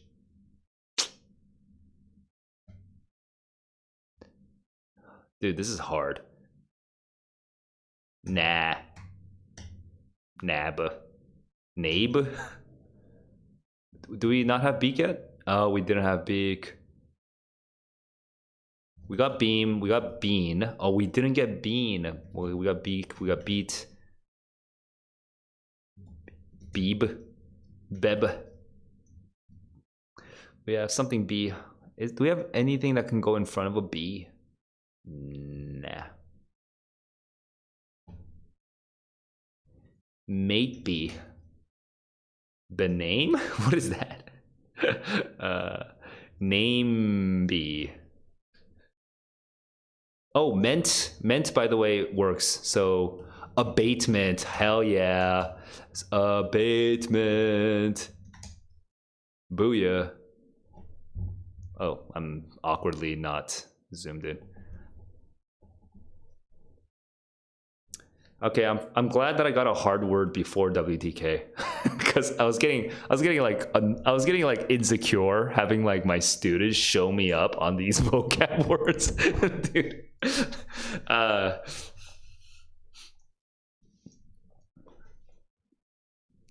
TB. TB is the Korean pronunciation of television. Beet, because that's that's a vegetable. That's a root vegetable. Tame? Wait, what? That doesn't work. We need to have a B now. We need to have B. B. What tips could I share for reading? Can you Spandiar? Can you share a little bit? Because I've been sharing a lot of reading tips, so I'd like a little bit more specificity. Can you give me beta? So good. Betake is such a random word, but amazing. Now going back to Spandiar, can you be a little bit more specific with what are you struggling with right now? Bin. We didn't get bin.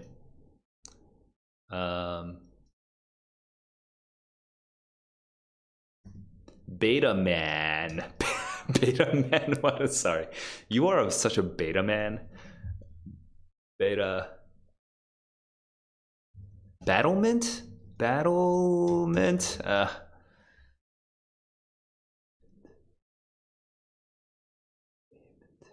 Bankment. Embankment. Hell yeah. Embankment. This ment is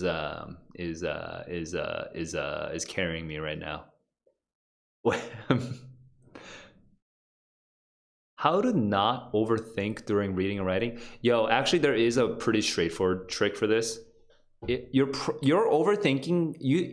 The thing with overthinking is you're not just overthinking generally. You're specifically overthinking on process elimination. And if you're overthinking on process elimination, like here, I'm actually gonna draw this out real quick. Let me switch to iPad real quick. Sorry for everyone who's playing. Okay. Boop, boop, boop. This like interface is so annoying for like starting. Anyway, so if you're overthinking right now on the on a question, normally what happens is, okay, here's the passage, okay, and then here's the question and the answer choices A, B, C, D.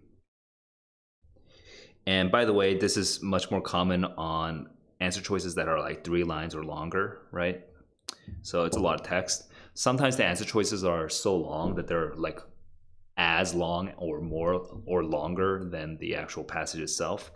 Well, overthinking, what does that physically look like? Does overthinking physically look like this, where you're just sort of like lost over here?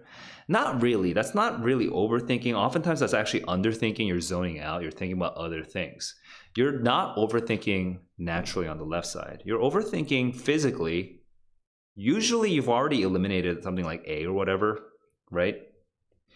You might have even eliminated C, but the problem is you didn't eliminate anything here, right? You're not marking on the left side. You're not actually marking in the words. You're only marking on the A and the C.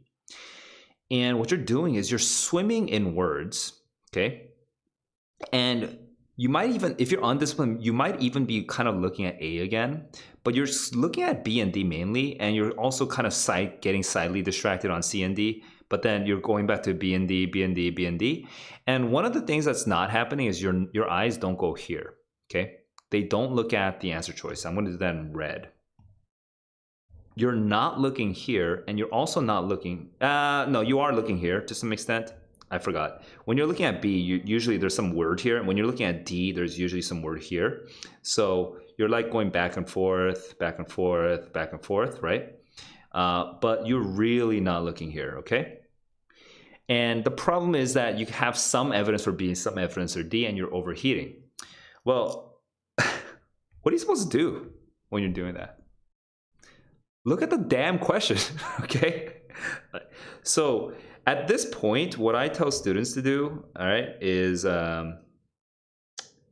well, how do I make a shape on this thing, okay?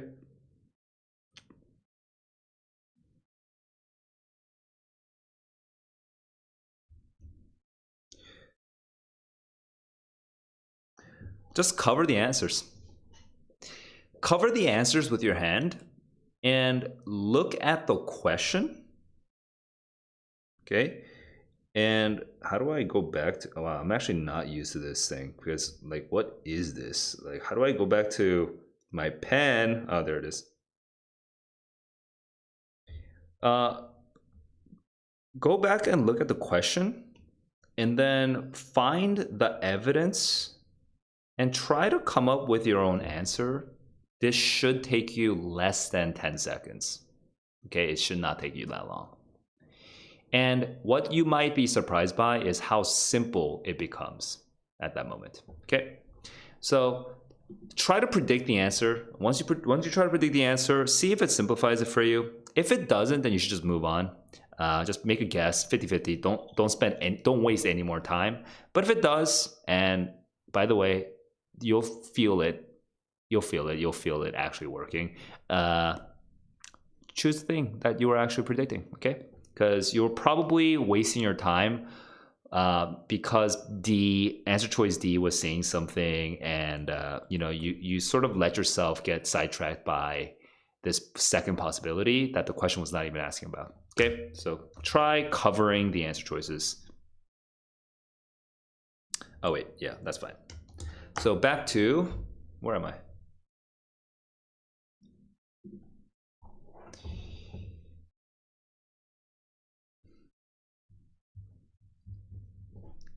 Bebe. Bebe is not a word. BB? BB gone? Huh. Nabe? Neb? Why does neb look like a word to me? It looks like a word. Nebbed? Is having a neb? What the hell? What? I don't know why it looks like a word to me. Oh, I don't have D though. All right, well, back to questions. Is it hard to understand the idea of narrators and passages? Are you talking about like literature passages right now? Because literature passages are pretty different. So if you are an international student, you are going to struggle. If you're an international student and you didn't really read a lot of literature growing up, English literature growing up, you are going to struggle on some of the literature passages. There's not an easy fix, definitely not within 3 days. So all I'll say is for those, unless you're like, if you're already struggling on that, then you're not aiming at 750 or above anyway. So I would say sacrifice them, okay? Eliminate 50-50, guess 50-50, and move on, and hopefully you spend less than 1 minute, all right? So then you can actually save all that time. You can keep all that time for some of the harder reasoning questions where you do understand most of the words and you just need time to actually process the logical connections, right? So just sacrifice the literature questions. If you only have 3 days, I would not emphasize, like, don't stress out about the ones that you're not gonna have a realistic chance of getting anyway, okay? Guys, I'm going to say that this is kind of a precondition to a lot of my tips. If you've never taken a practice test and actually written down the timestamp for every single question, you're doing yourself a huge disservice. Like, you really should know where your time is going. It's like, it's like being like, you know what? This is maybe too relatable, but if you go to like the gym and you don't actually write down, you don't log your workouts, okay, you're not really going to improve that much. If you don't, like, if you go like, I don't know. Oh, like, how about this? You have like 3 basketballs, you have a hoop, all day. You're just shooting into the hoop. Okay, and you're just shooting. You're just shooting the basketball into the hoop. And what you're doing is you're believing that by throwing a bunch of balls into the hoop, you're gonna get better at shooting. Yeah, that's probably true in a broad way, right? But the problem is if you're not tracking, right, exactly what you did, and if it increased the probability of you getting into the net or not, right? Then you're kind of wasting time. Probably if you spend a whole day on it, like after the first like 30 like hour, you know, you're just getting more tired and sloppier. And yeah, some balls are going in, but a lot aren't. And it's kind of just random noise. You're not really learning anything from just like shooting a bunch of balls into the hoop. So it's the same thing with the SAT. If you're not like keeping track of, oh, this question actually took me 3 minutes, then you're not really learning anything. Like you're just sort of like, oh, I got it wrong. You know, like, oh, I got it right. Actually, that's actually the bigger danger. You spent 3 minutes on it, but you got it right. Then you don't even know that you spent 3 minutes on it. You don't even know that you made a mistake, that you wasted way too much time on it, right? Because you got it right. So you didn't even review it. So you really need to be taking track. You need to be keeping track of how much time things take for you. Rebate, ebment, menen.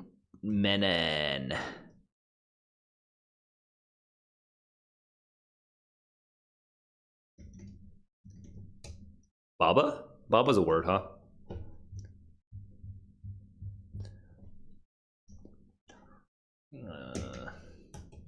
Yeah, no problem, guys. What? It's 10:20? I was gonna stop at 10. Ah, dude. I went on way too long. I went on way too long. Okay.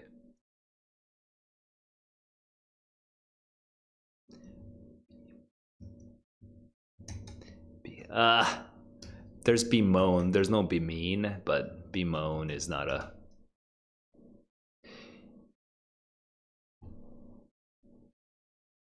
Oh, Nguyen, that is not likely. Like, there's no generalizable. I don't think that's generalizable. Okay, it really just depends on the first.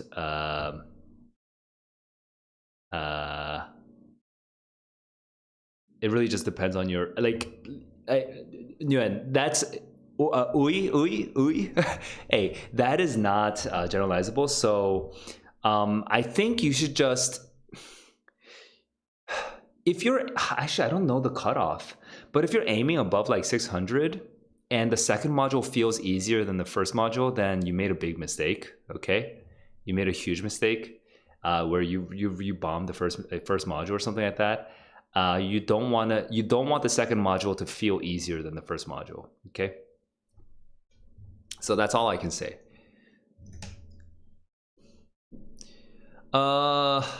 You're making your Notion page for the coachees role? Wait, WTK, you mean the peer tutors? Do you mean the peer tutors? Can you confirm?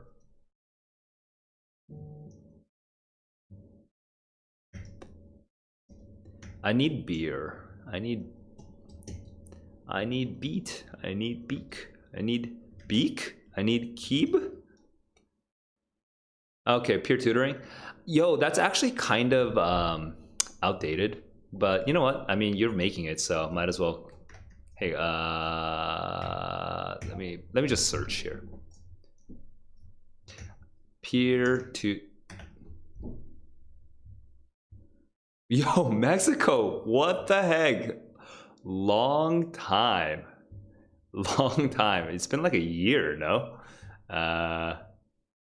There you are. There you are. Okay, well, thanks for making it, man. Just so you know, the peer tutoring thing is actually legit kind of dead right now, but you can help revive it. You can help revive it if you want.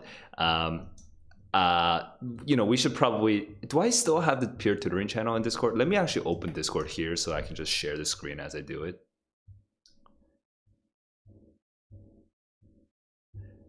Oh, peer tutoring is still alive. Ryan, I don't know your online your Discord account, but you should say.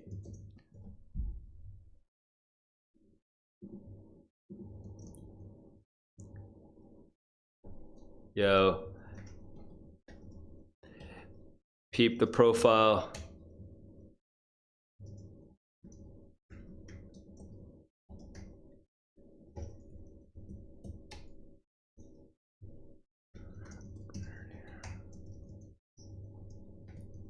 Playing spelling bee on stream with me. All right, so that's my introduction to you. Yo, Mexico, are you in? Are you like a senior and you're about to get a master? I miss you too, Mexico. Are you a senior? Are you? Did you get your admissions decisions, or are you waiting still? Meek. Wait, beak.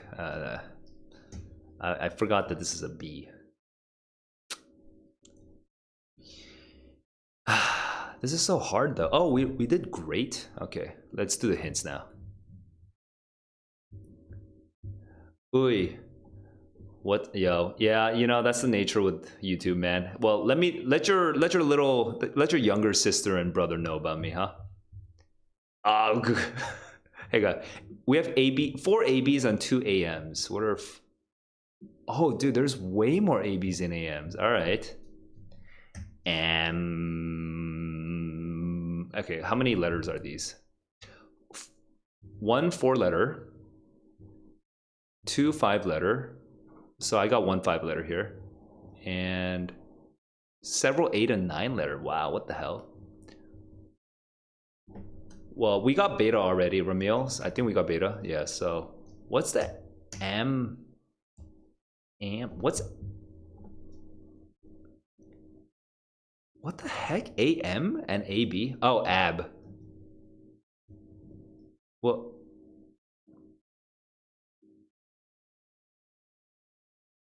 besides a bait, what else is there?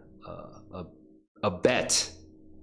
Aid and a bet. Yo, if you guys don't know this word, you guys should know this word.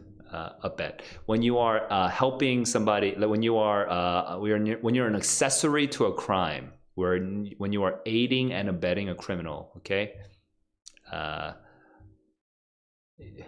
Ramil keeps like typing and then deleting. That's so distracting.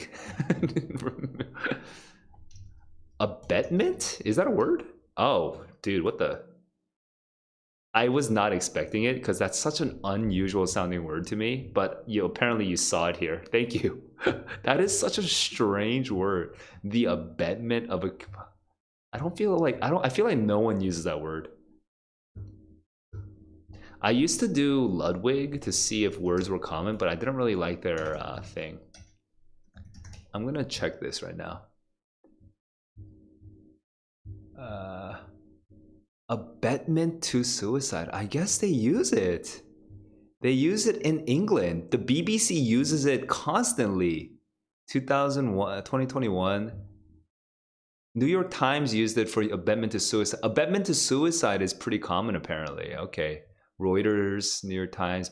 But the English use it pretty frequently compared to the United States. Okay. That's interesting. All right. Well, now I know. Strange. That's not a word I would have ever used. How do you stop procrastinating? Do I ever study for the math? Jermaine, I think you're. Is that like kind of an inside joke? Because you know that I never study and I always get like the worst math score. It's so frustrating how bad my math score is. By the way, guys, sad news is I can't fly to the United States this time for a for the paper SAT. So. Yeah.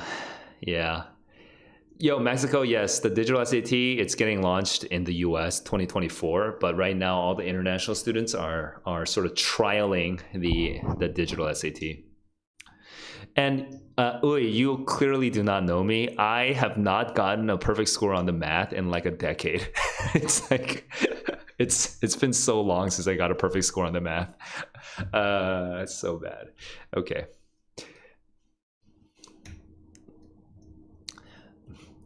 Wait, we got 4 ABs. Now we have an AM. Now that's kind of crazy because what's this AM word? Because it has to be 5 and 6 letters.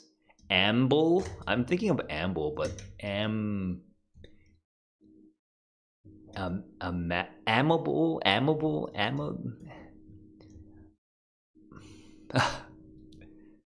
ambabe, American babe, ambabe.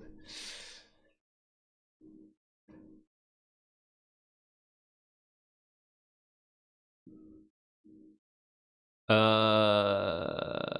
study more than me.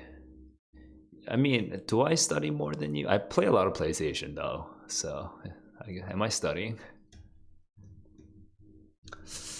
I'm kind of done with these. What's this A and B word though? Amba? It's like it must be a word I don't know.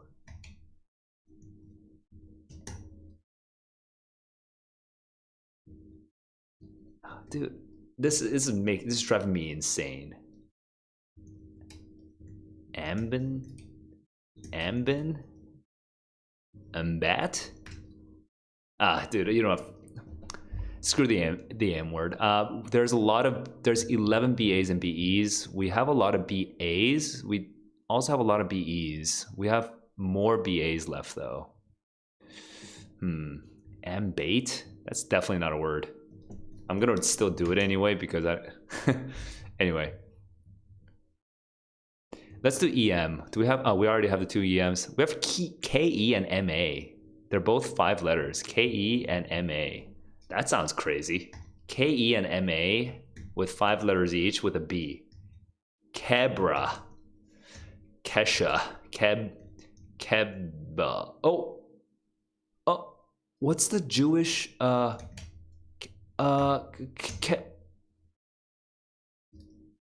there's a what's the Jewish thing? What's the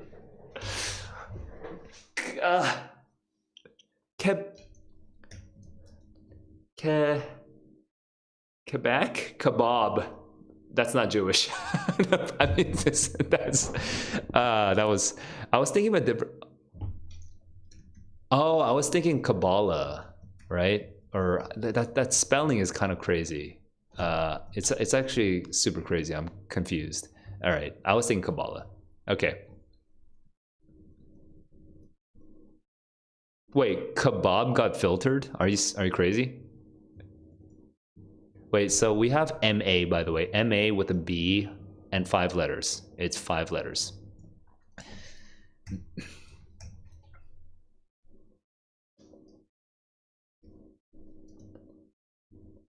Maban.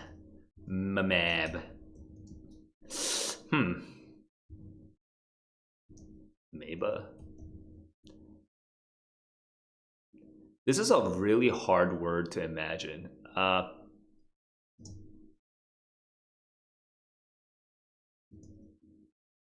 It has a B.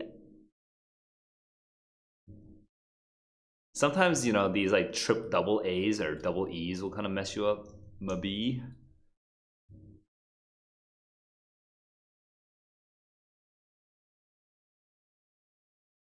Matba? Dude, what the heck? Mamba. What actually, besides snake? Oh, it's a snake. Okay. Okay, Mamba's snake. All right, well, we got the weird ones. So just more BAs and BEs. More BAs, more BEs. Many 14 4-letter B. There's 14 4-letter BAs and BEs. How many 4 letters do we have? 1, 2, 3, 4, 5, 6, 7, 8, 9, 10, 11, 12, 13, 14. Oh, we have all 14. We have all 14. Maneb? That's so random. Okay. Digital SAT solving live. I mean, if only there were more. If there were more practice tests, I would. Guys, I'm actually considering just moving to the LSAT. You guys know the LSAT, the law school admissions test, because it's hard and fun. Hard and fun. Because I'm running out of materials, guys. Oh, I guess I should probably do the ACT before I do the LSAT, but anyway. Yeah. I was gonna sleep at this point, but like I'm actually kind of having fun because it's my first time streaming in like 3 months. Yeah, also the LSAT is gonna it's gonna increase the flow of a lot of other YouTube viewers. So it's a big pool, you know. So I think that'd be good for me. Now we got all 14 4-letter B words, so we have to get the other. There's 5 6-letter B words. Okay. And we have one of them. We also have no 5-letter B word, and we have no 7-letter B word or 9-letter B word. So those are there. I feel like LSAT would be bigger than ACT, actually. Oh no, it depends on what you mean by bigger. If you just mean number of students, maybe ACT is bigger. If you think about actual revenue that comes down my way, LSAT's probably bigger. I don't know. And MCAT. If I just do LSAT and MCAT and everything, like, and just basically every reading test ever, I mean, I probably will at some point. I'll do everything. I'm going to be the reading guy. But yeah, I mean, I'll just do every reading test that ever exists, and I'll just be that guy.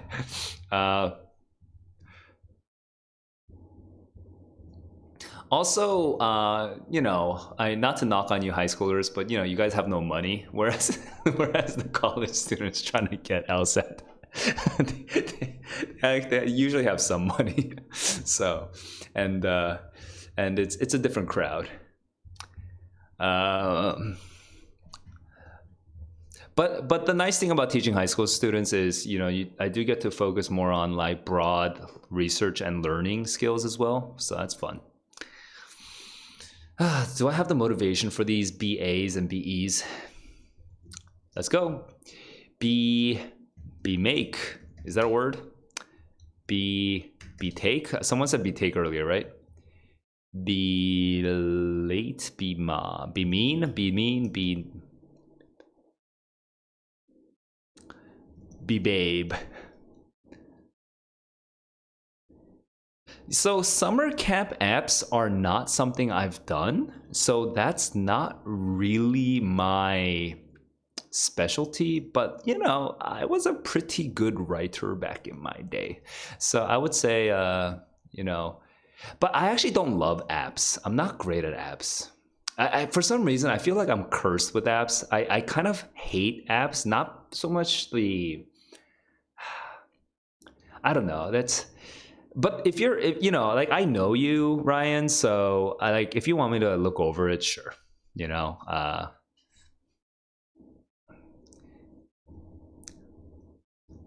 banana. Oh my God, banana.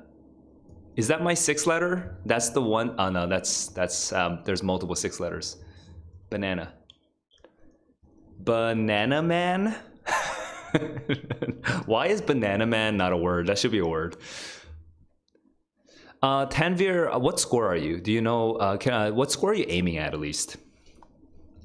Batata, which is like a thing. Batata.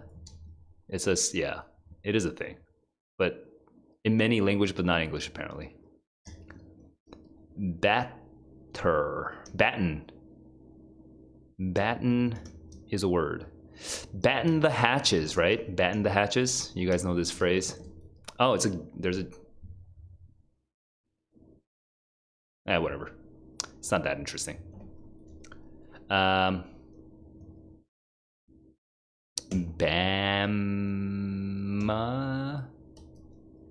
No, banana is a word. But banana man is not a word. I did banana earlier, and So if you're doing 1370, let's do Batman. That'd be hilarious. Um, if you're doing 1370 Tanvir and you're aiming for 1470, and you've already taken the 4 practice tests, I strongly recommend trying to get perfects on the writing tests of the SAT. Okay, because I think there's some synergy there. The writing test on the SAT will help you practice some of the reading ones. It will not help you a lot with the hard reasoning questions. Okay, for the reasoning questions, there's really not any good materials that I know of right now, other than just doing like logic puzzles and thinking of science and reading science passages and stuff like that. But so it's not going to really set you up for the reading the reasoning questions in the current SAT and the digital SAT. But the paper SAT writing tests are still good for general like vocabulary questions, grammar questions. Also, just like seeing like the details, so main ideas, details, and all that stuff. The paper SAT, try to get perfects on the paper SAT writings, okay? Because that's not easy, and so you'll still get a lot of benefit there. Does anyone do SAT practice to math? I mean, someone probably does, but I don't, so I can't help you. Bamba. Wait, I did Bamba. I did Mamba.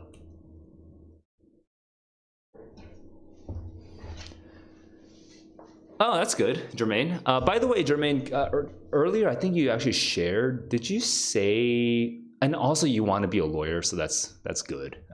Did you share what your test score? Wait, Jermaine, are you finished with the SAT, or did you like? Are you still studying? I vaguely remember seeing your name from like a long time ago. Bankman.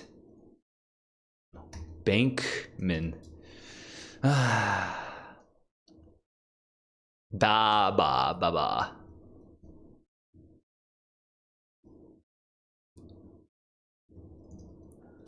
Okay.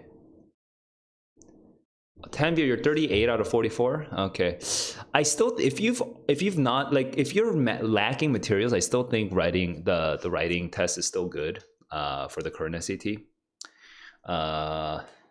Logic, where do you do reasoning questions though? Because this kind of reasoning question is not like the old school stuff. It's not like the LSAT either. It's not pure logic. What it is it's empirical reasoning, like evidence and like science stuff. And I don't really know where that comes from, man.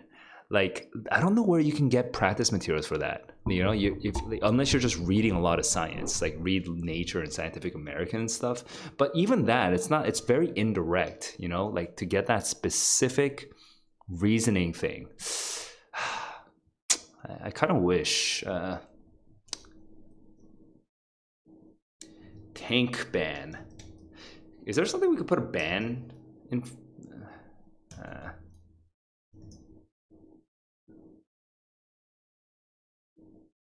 I don't know. I'm getting tired. It's 10:45. I was trying to finish this 45 minutes ago.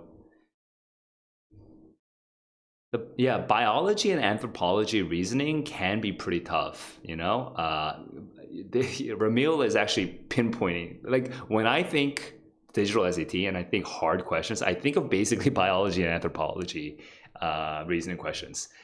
So I don't know where you can get specifically good at those.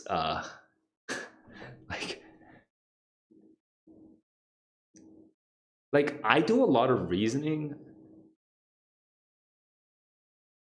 So philosophy and logic tends to focus on deductive reasoning, but the biology and anthropology reasoning questions are not that much about deduction.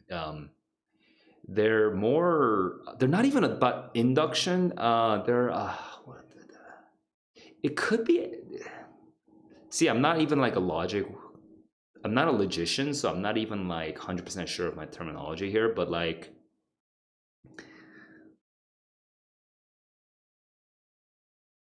I don't think they're pure deduction. So that's why if you're like, I remember like someone criticizing on my channel like these these reasoning questions. They're saying something like they're like bad LSAT questions, and I knew exactly what they were talking about because they're not pure deduction questions or like induction questions or anything like that. They're like these it's like this empirical sort of practical reasoning questions, and they're not as clean as like LSAT questions.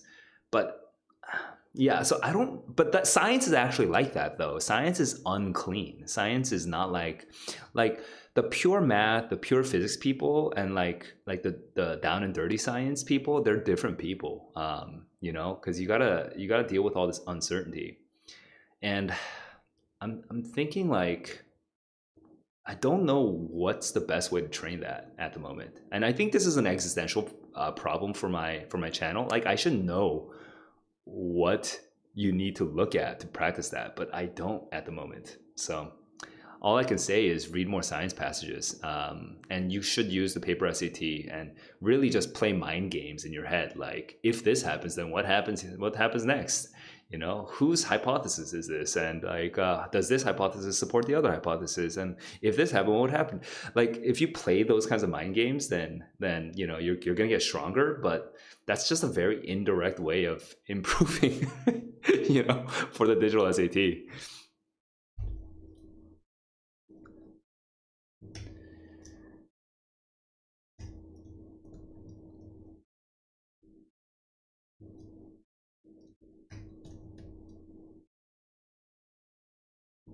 I'm done with this game. I'm so done.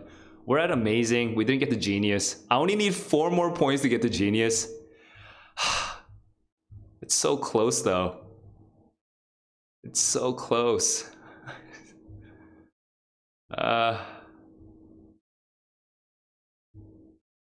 What? That is insane. 168 and journalism. That's classic social justice warrior, huh? Yo, by the way, I love for the social justice warriors because I kind of was one. Like, it depends on how you define them. But dude,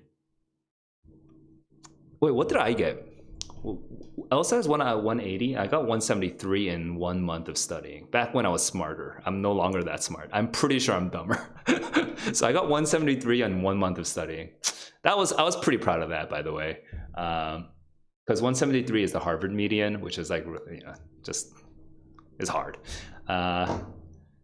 Journalism though, that's pretty nuts. But that person's smart, brilliant, and has a promising future ahead of him or her. And may not be a social justice warrior. I mean, may really just believe in like the media is the fourth estate. I forget what's this thing. The fourth estate.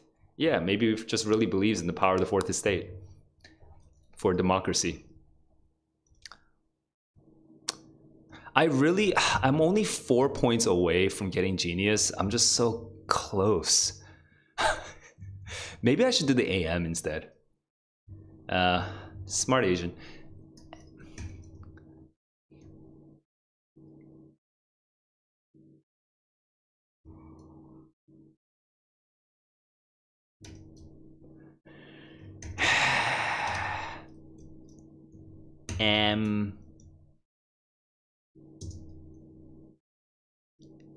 Amnab.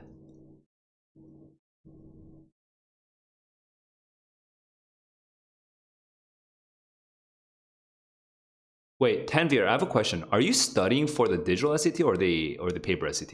Because I'm kind of getting lost here.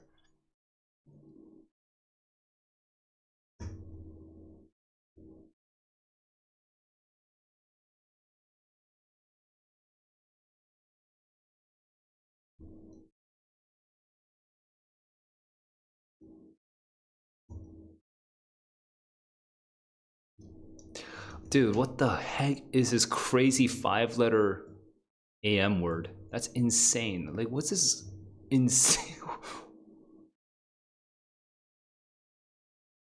I mean, that's not. Yeah, we need a B.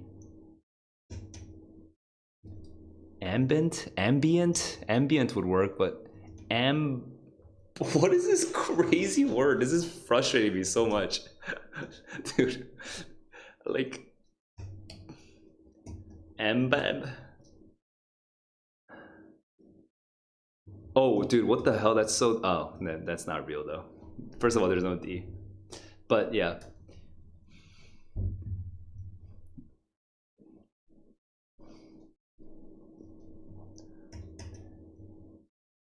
Amb. Dude, this is so much. Amna, Amna, Antman. Yeah. Uh, so there's nothing with the AN. It's just AB or AM. But we got the four ABs. So I'm just looking for this AM right now. Now Amen would work if you need it. If you have a B, you need the B.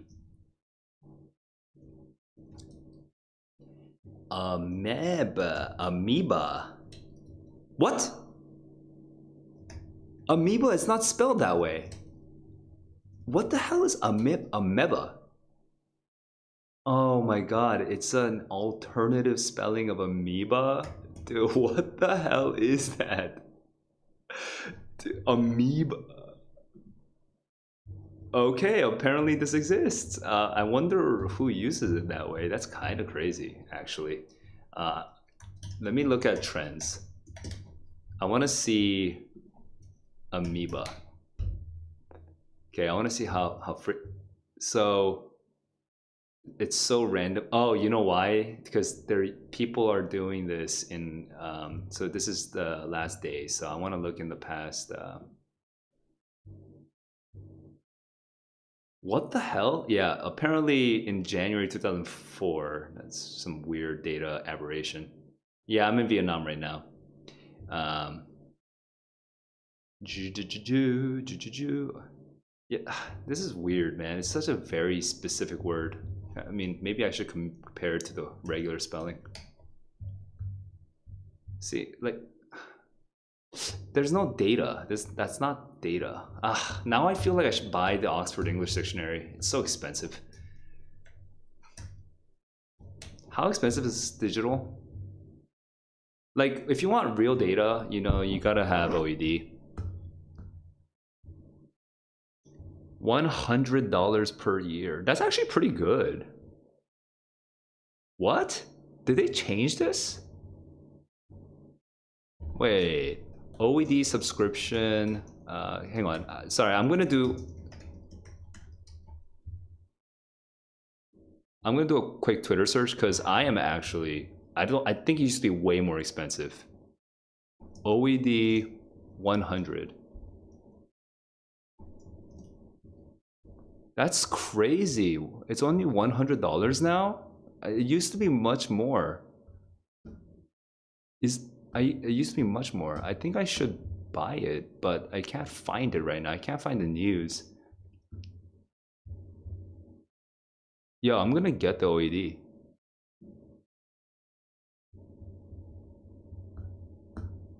Like I haven't used the OED in so long since college, dude. Like I feel like I'm. Wait, what are they actually gonna give me for $100? That's crazy cheap. Huh?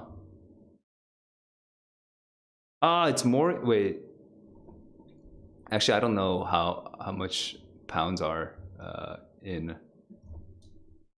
Wait.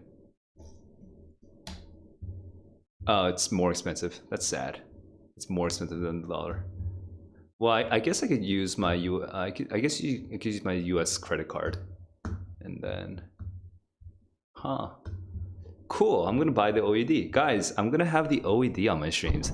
That's you guys probably don't know what the significance of that is, but and it's really not significant for the SAT. Really, it's really more significant for like if you're like a literature nerd or like a history nerd, but you're gonna get it's so much better data on the words, like so many more examples and weird little quirks, and yeah, I'm actually kind of excited. I'm gonna buy it, dude. I have to budget it though because I'm working on a really tight budget these days, and I probably need a budget. So I kind of want to do an impulse buy and just buy it right now, uh, but but no, I will budget this. I'm gonna write it down as a note. Give me a second. I need to write it in my personal notes. that I want to buy this thing.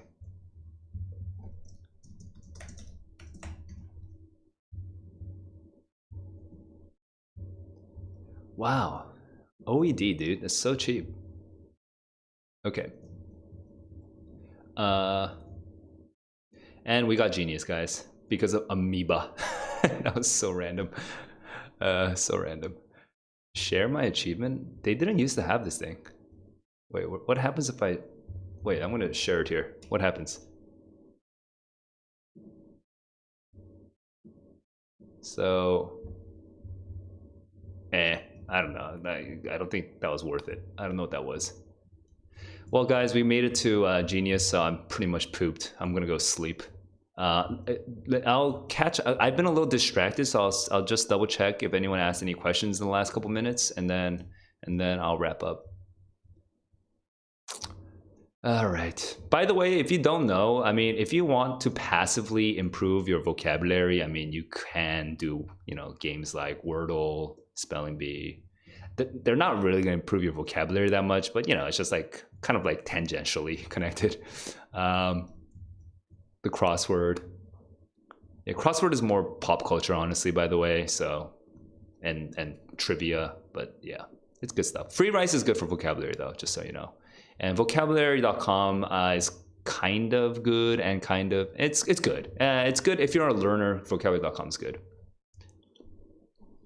Adine, am I taking the SAT?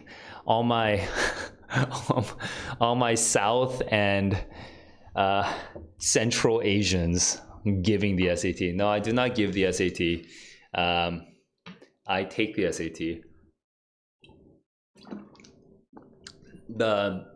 The college board gives the SAT or administers the SAT. And I am not taking the SAT in March. I want to. I would prefer to, but I'm not in the States. And at this moment, I cannot afford a flight to the States in terms of time and also in terms of money. So no SAT. And here, let me turn the YouTube chat on. Here.